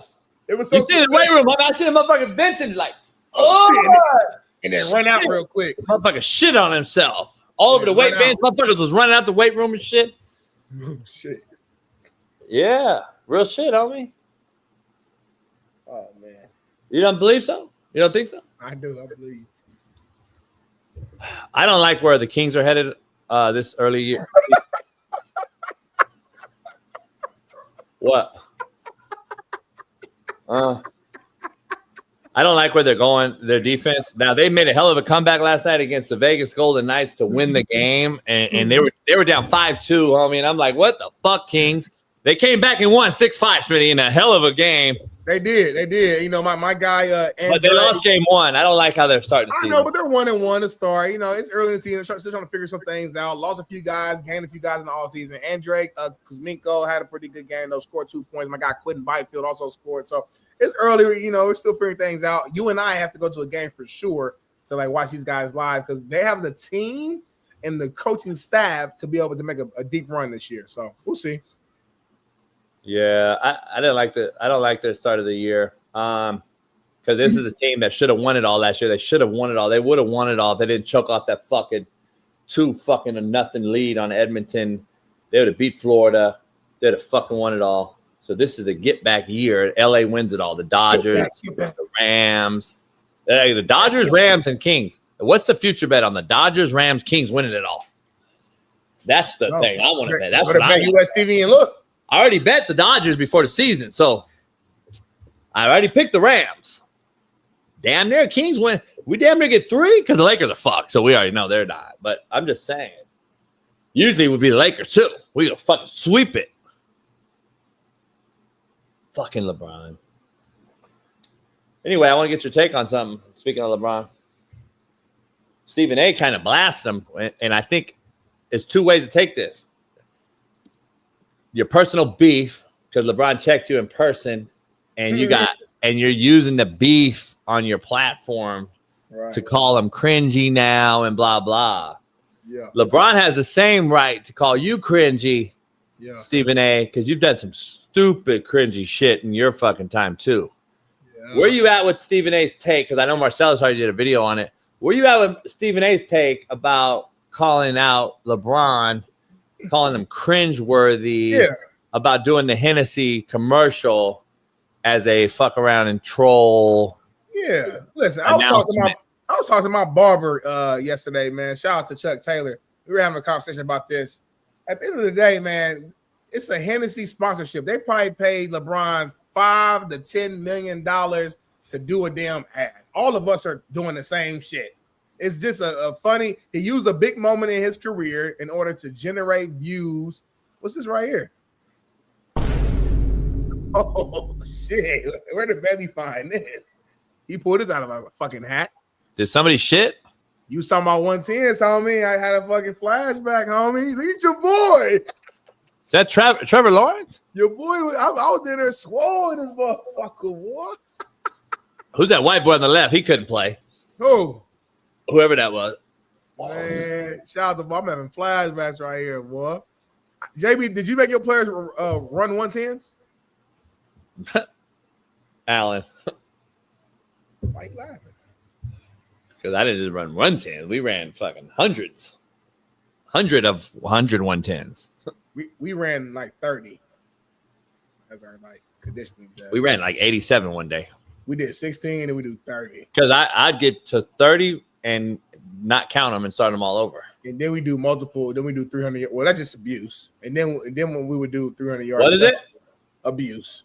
If you really made your guys run fucking 30 plus 110 and then forgot and made them start over, that's fucking abuse. And you're lying too, because as a college coach, you have a clock. Like you only have a certain amount of time that you even have with the players. So you're telling me you spent the whole fucking window you had with them just running 110s. No film, no practice, no getting better, no play call, no fucking weight room. Just 110s, that whole entire fucking window you had them. You really think NCAA rules applied to me? Good point. You shitting me, homie? You really think I was gonna fucking? You think I was on the 20-hour clock? You shit me? Keem Moss said, "What's 110? Can you break it down to him, please?" Don't be mad. It's a fair question if you didn't play the game. I'm not gonna break it down. I'm actually appalled. A brother, and with a beard, looks masculine, and doesn't know what 110s are, homie. But maybe he didn't play college football. Then he don't need to be on the show. I didn't do what? So you can't watch the show unless you play college football at least. Thank you, Alan. Let him know, Alan.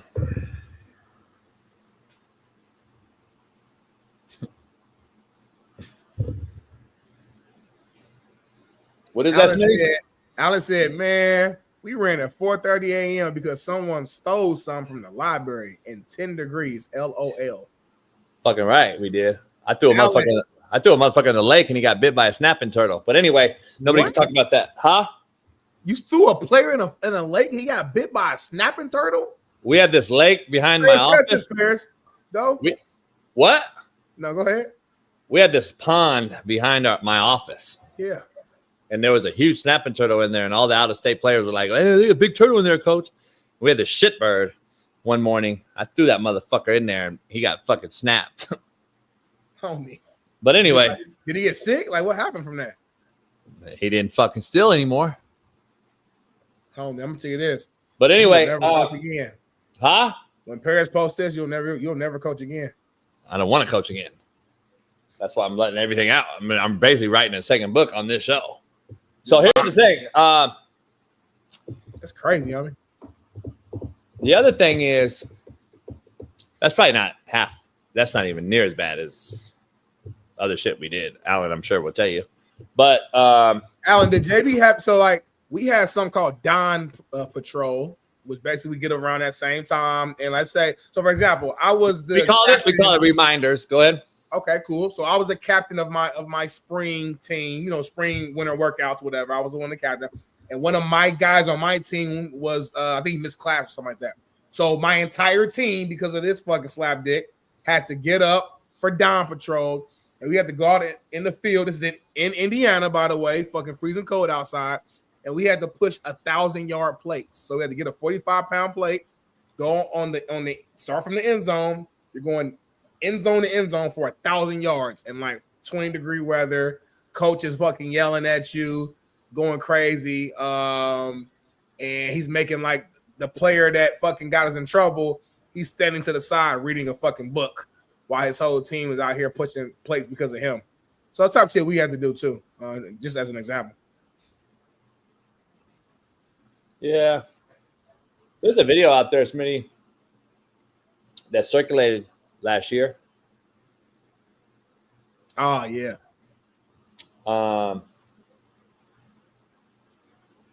And it was Tank Dell.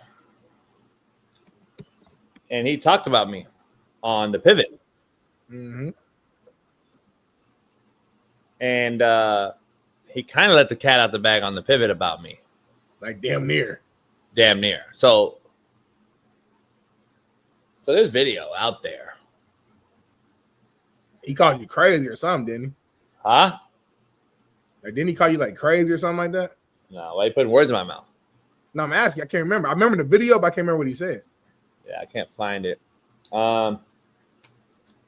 You should have known. Maybe I'll Google it instead. I'm looking on Twitter. You should have known that you were going to have this, and you should have already had it. Well, I didn't know because we're just ad-libbing the last part of the show. I was like, you could Google it and find it, but like on Twitter, you can pull up the thing, but he's talking about CJ, not that part. And that's what there's a clip out there, though. I don't know where it is. Well, wasn't meant to be. We'll see if Bailey can find it before the show ends. You only got 10 minutes left. We're about to let fans call in soon, so show's over. That smile, though, that's not even like, I don't think I smile that much.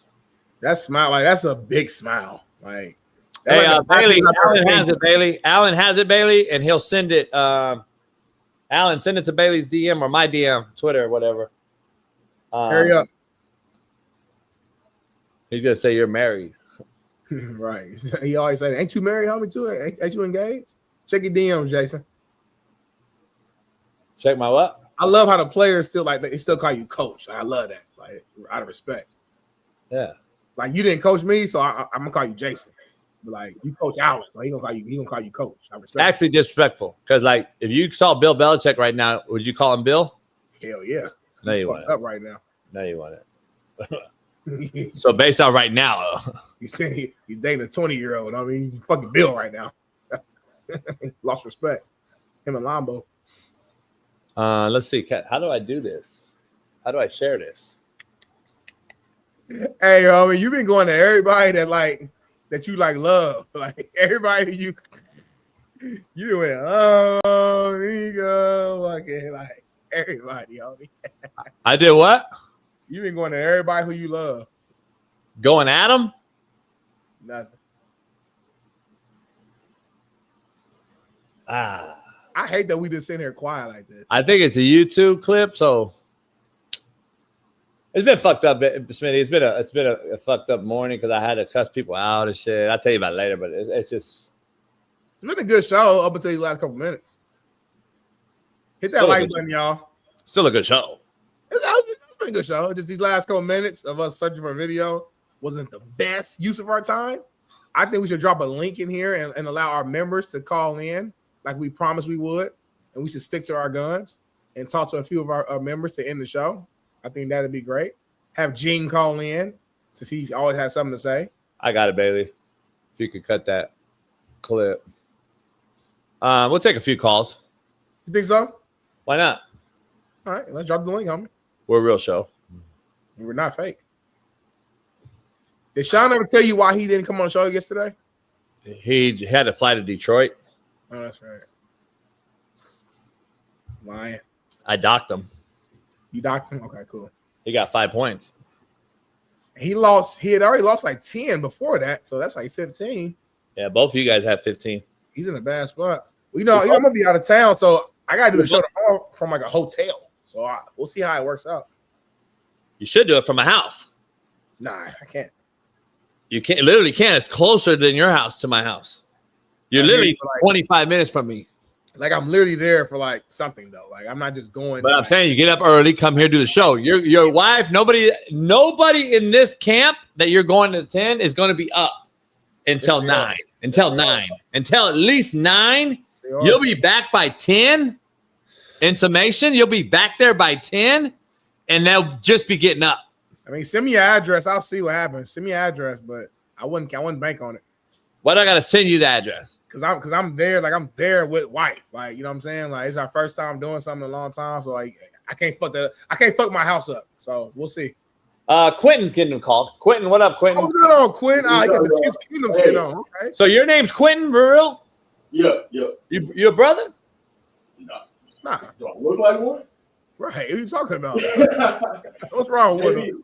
He could be light skinned, homie. He could be mixed. He's not like it. He light as Bailey, homie. Yeah, I never met a white boy named Quentin. Never, homie. No, you hat down, son. You can see Bailey features, and you know Bailey, your brother. Bailey's darker than that. This is the white. Named after Tarantino. Thank you, Quentin Tarantino. Come on, bro. I guess. What's up, Quentin? Films? But they be, my Chiefs are doing very good this year. So, how do you think my Iowa Cyclones are going to be doing this year? Iowa State, they're 4-1 right now. Lost to a good Cincinnati team. What you think they're going to do? They probably shit down their leg from here on out.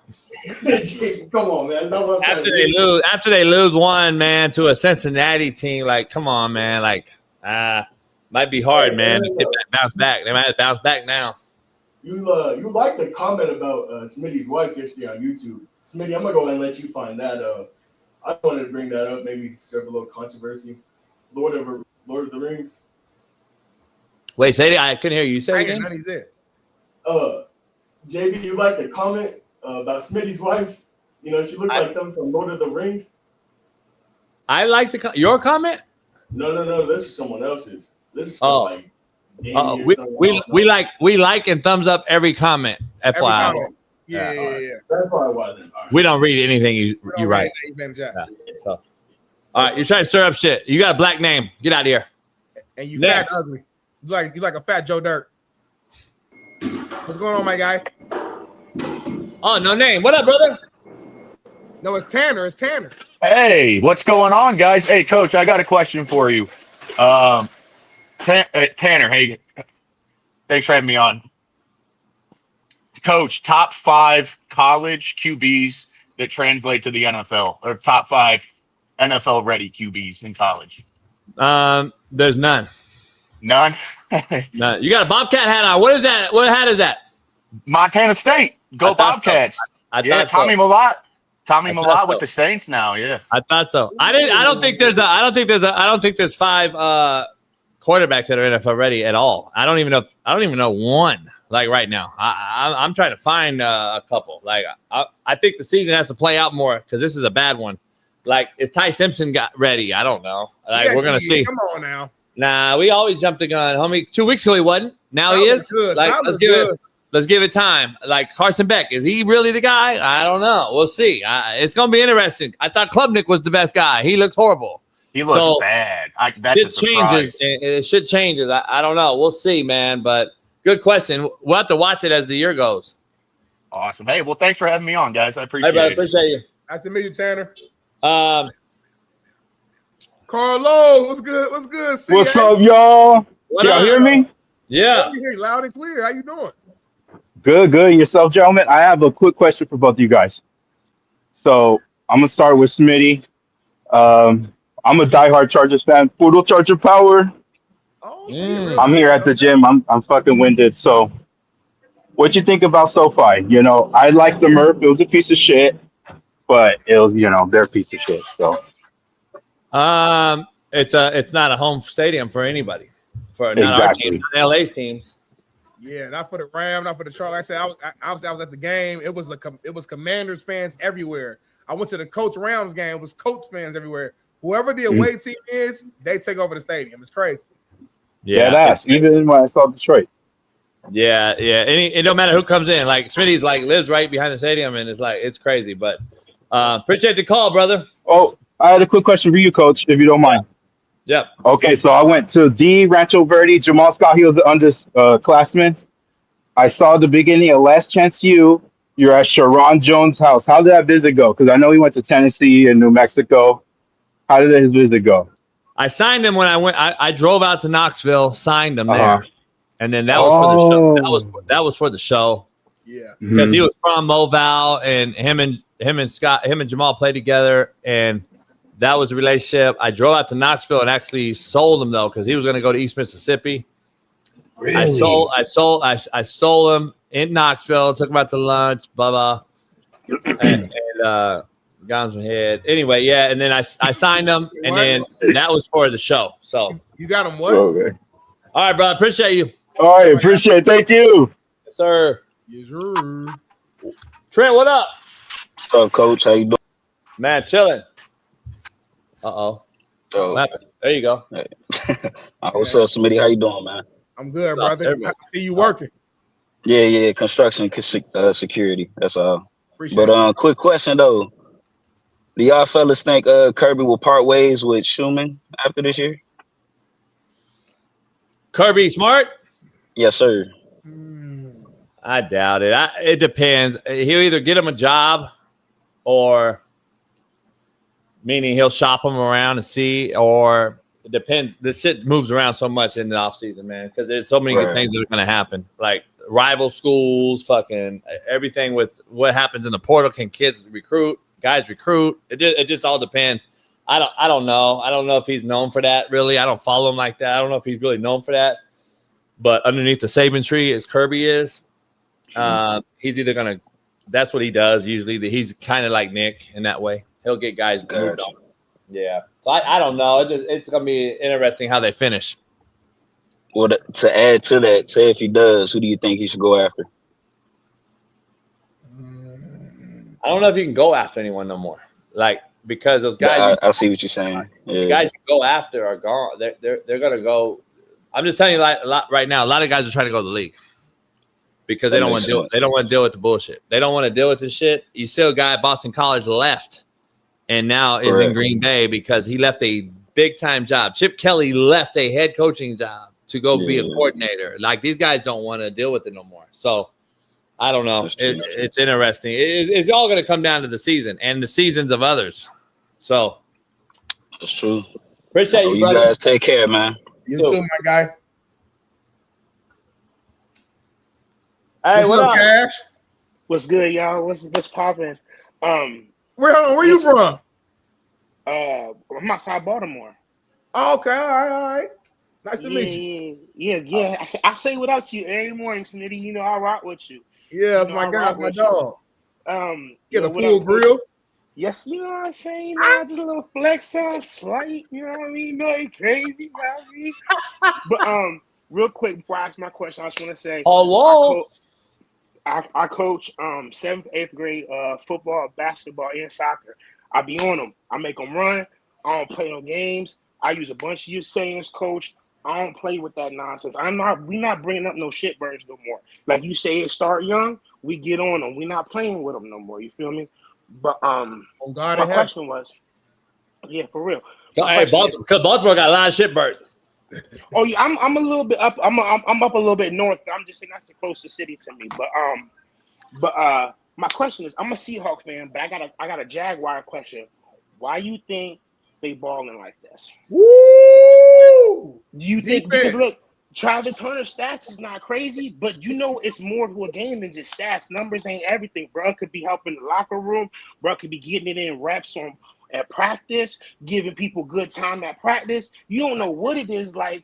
You see what I'm saying? Numbers ain't everything, bro. Like, you know that we play. Like, there could be something small helping. I'm just curious. What do y'all think? It could be culture. To me, I think it's the defense. The defense, I think they're leading the league, or they're at the top when it comes to turnovers. I think every single game they've gotten at least one turnover. D. Jones, correct me if I'm wrong. So I think the defensive culture has changed, and they're giving the ball back to Trevor Lawrence, giving them shorter fields, which is helping the offense as well. And now that whole culture in that locker room seems to be better. That's my opinion, though. Travis Hunter has zero to do with anything, so I don't know why you brought that up. Like, he has not. He is not. You kept saying Travis Hunter like he's the reason they're winning. I'm just saying, bro. You never know. You know how it is sometimes, bro. Somebody show up. You never know. I used to stay in Colorado too, so you know what I mean. I rock with Prime. You know what I mean? Swag crazy. I fuck with your whole swag crazy right now. You know what I'm saying? Smitty, Big Smitty, my dog. I fuck with Big Smitty. Hell yeah. Hey, appreciate the call, brother. Appreciate you. Absolutely. I stay watching y'all. All right, brother. McCoy's the last one before your boy. Yo. McCoy, I like the workers. I like the hard working cats.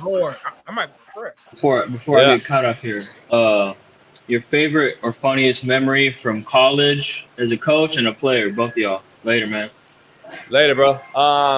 Favorite memory. I ain't got no memories. I mean, my favorite memory off the top of my head is probably it's probably like two of them. So my freshman year, we beat IU at IU. My guy Willie Snead caught a pass for the first down and got out of bounds with literally 1 second left on the clock. Our kicker went out there, kicked the game-winning field goal. We stormed the field at IU. Being a guy from Indiana, where IU did not offer me, I kind of took that personally. So that was like a really good feeling early in my career. And then from a play standpoint, had a situation where Jonathan Newsom, who got drafted 6th round, sacked a quarterback from Miami, Ohio. I wrapped around, scooped the ball up, and I ran for like 20 yards. But the run was so impressive because I had like 3-4 offensive linemen on me. I'm dragging on my whole team's pushing the pile. So off the top of the head, those are the two moments that come to my head. I don't have any. Let's move on. FA joins the show. What up, y'all? What's going on, homie? I might refresh my shit. JB, you got no enthusiasm. What you got to say, homie? Damn. Like I always call in. What's your record?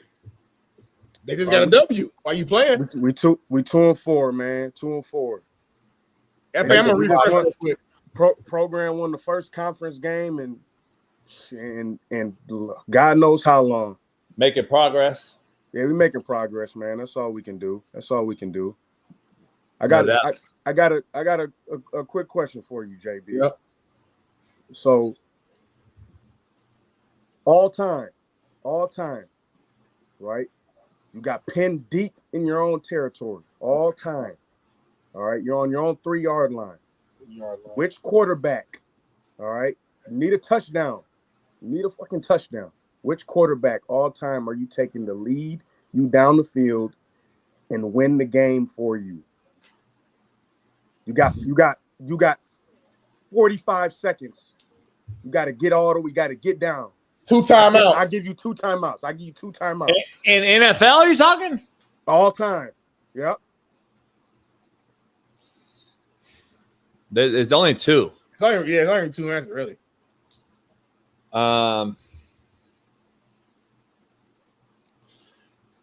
It's Troy Aikman or Matthew Stafford. Oh, okay. So Tom Brady and Peyton Manning have the most. I think Stafford's at 4. He'll probably surpass him. He's only 5 away all time. So Troy Aikman had the most nuts and guts. So I'm gonna go. I'm gonna lean on Stafford actually over my favorite Troy Aikman. See, that's not a bad. Yes, that I like that. See, but here's the thing, though. Here's the thing. Is that stat more of? Does that say more about the overall team that the quarterback has to be in those situations? What about the quarterbacks that are? That's not your question, though. I know. I'm just saying. Now you change the question. Now you're trying to ask. Now you want what team would you want? What line? You want Larry Allen? You want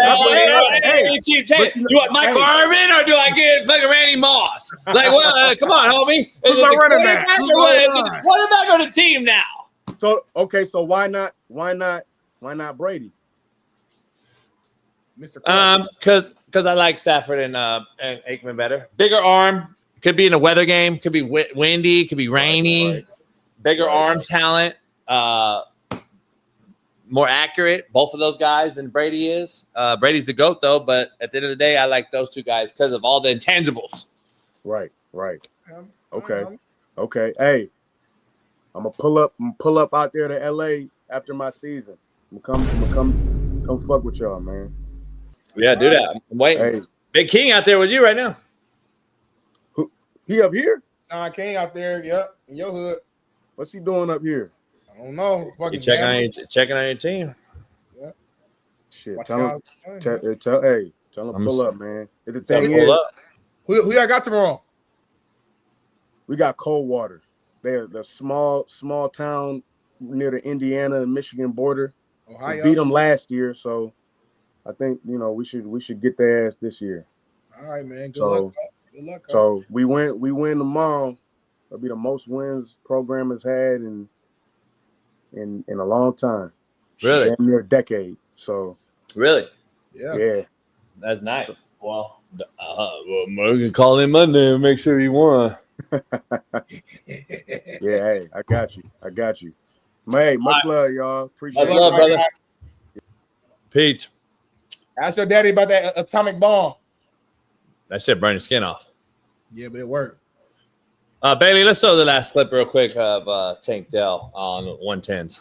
Oh, you got it? I'm gonna go get it. And this is my favorite part. What's your biggest pivot throughout all of this in your entire life? What's been your biggest pivot or pivots? That moment that you can look back on and say, without this happening, I wouldn't be who I am. I say going JUCO.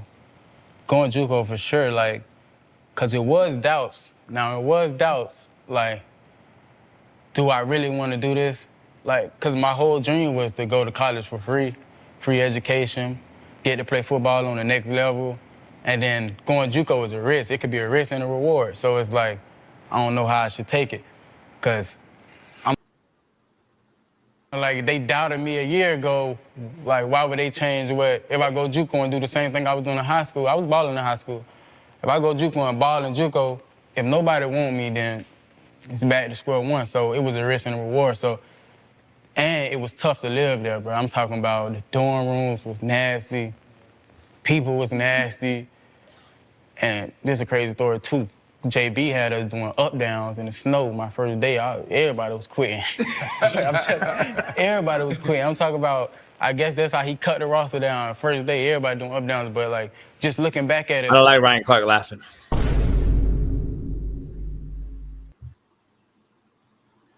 He was a real one, though. If it's really like real beef, you would have talked to your players and be like, hey, I don't really want y'all rocking with this show. If it's that serious. I don't give a fuck. I ain't got no beef.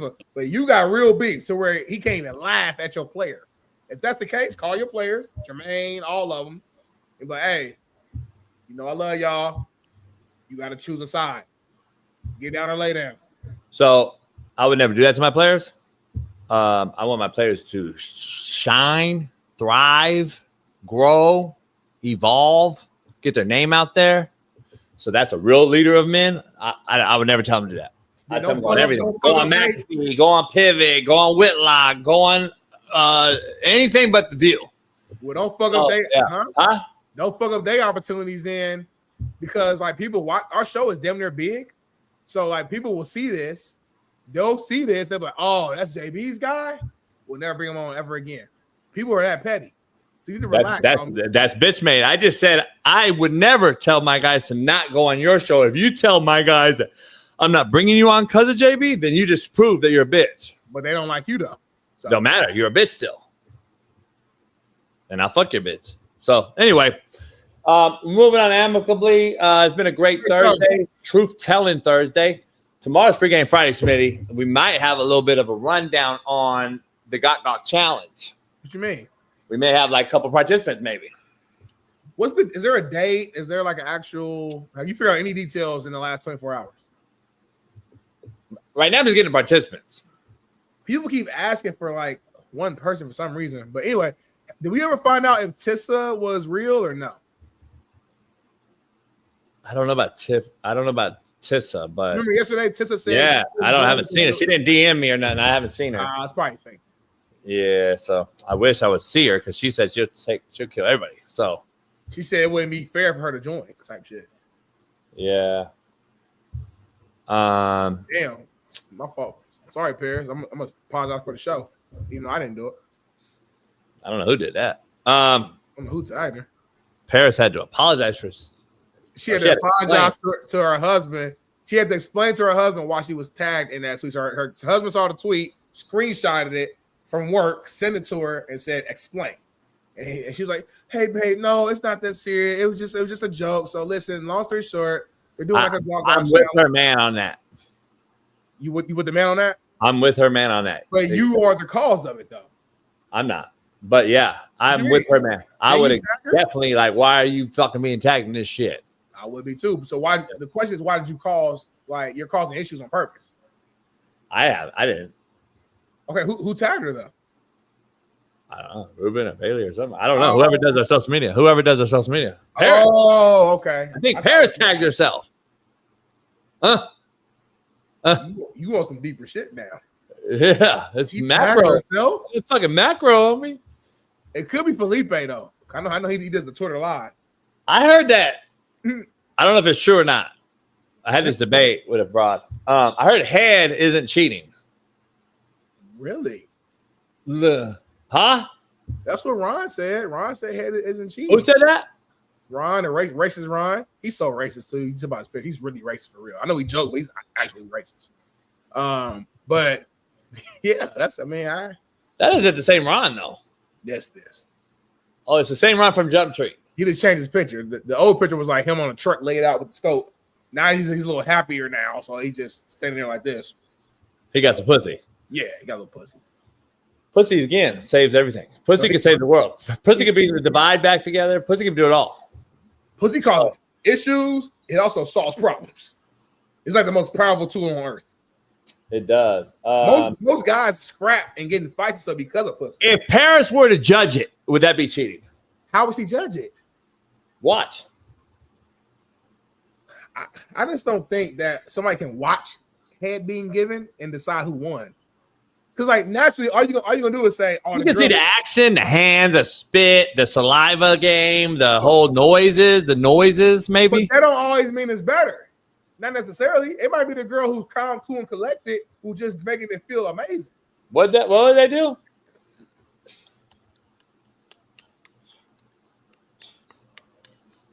That motherfucker.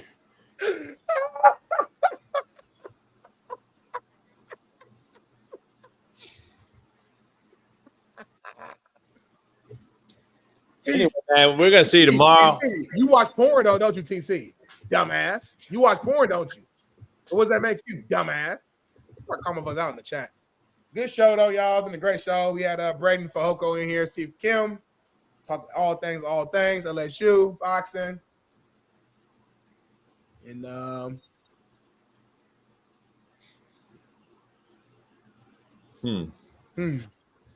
Anyway, let me get the list compiled. So what if you have like 10 women who want to participate? Like, do you just pick the top 3, or are you gonna let all 10 go? Or like, how do I know? How do I know what the top 3 are? Well, just the 3 that you want to know about the most. There's 10. I'm gonna let at least all 10 get a shot at it. No, would that be fair? That's probably most fair, I guess. That would be like unfair business practice to not allow it.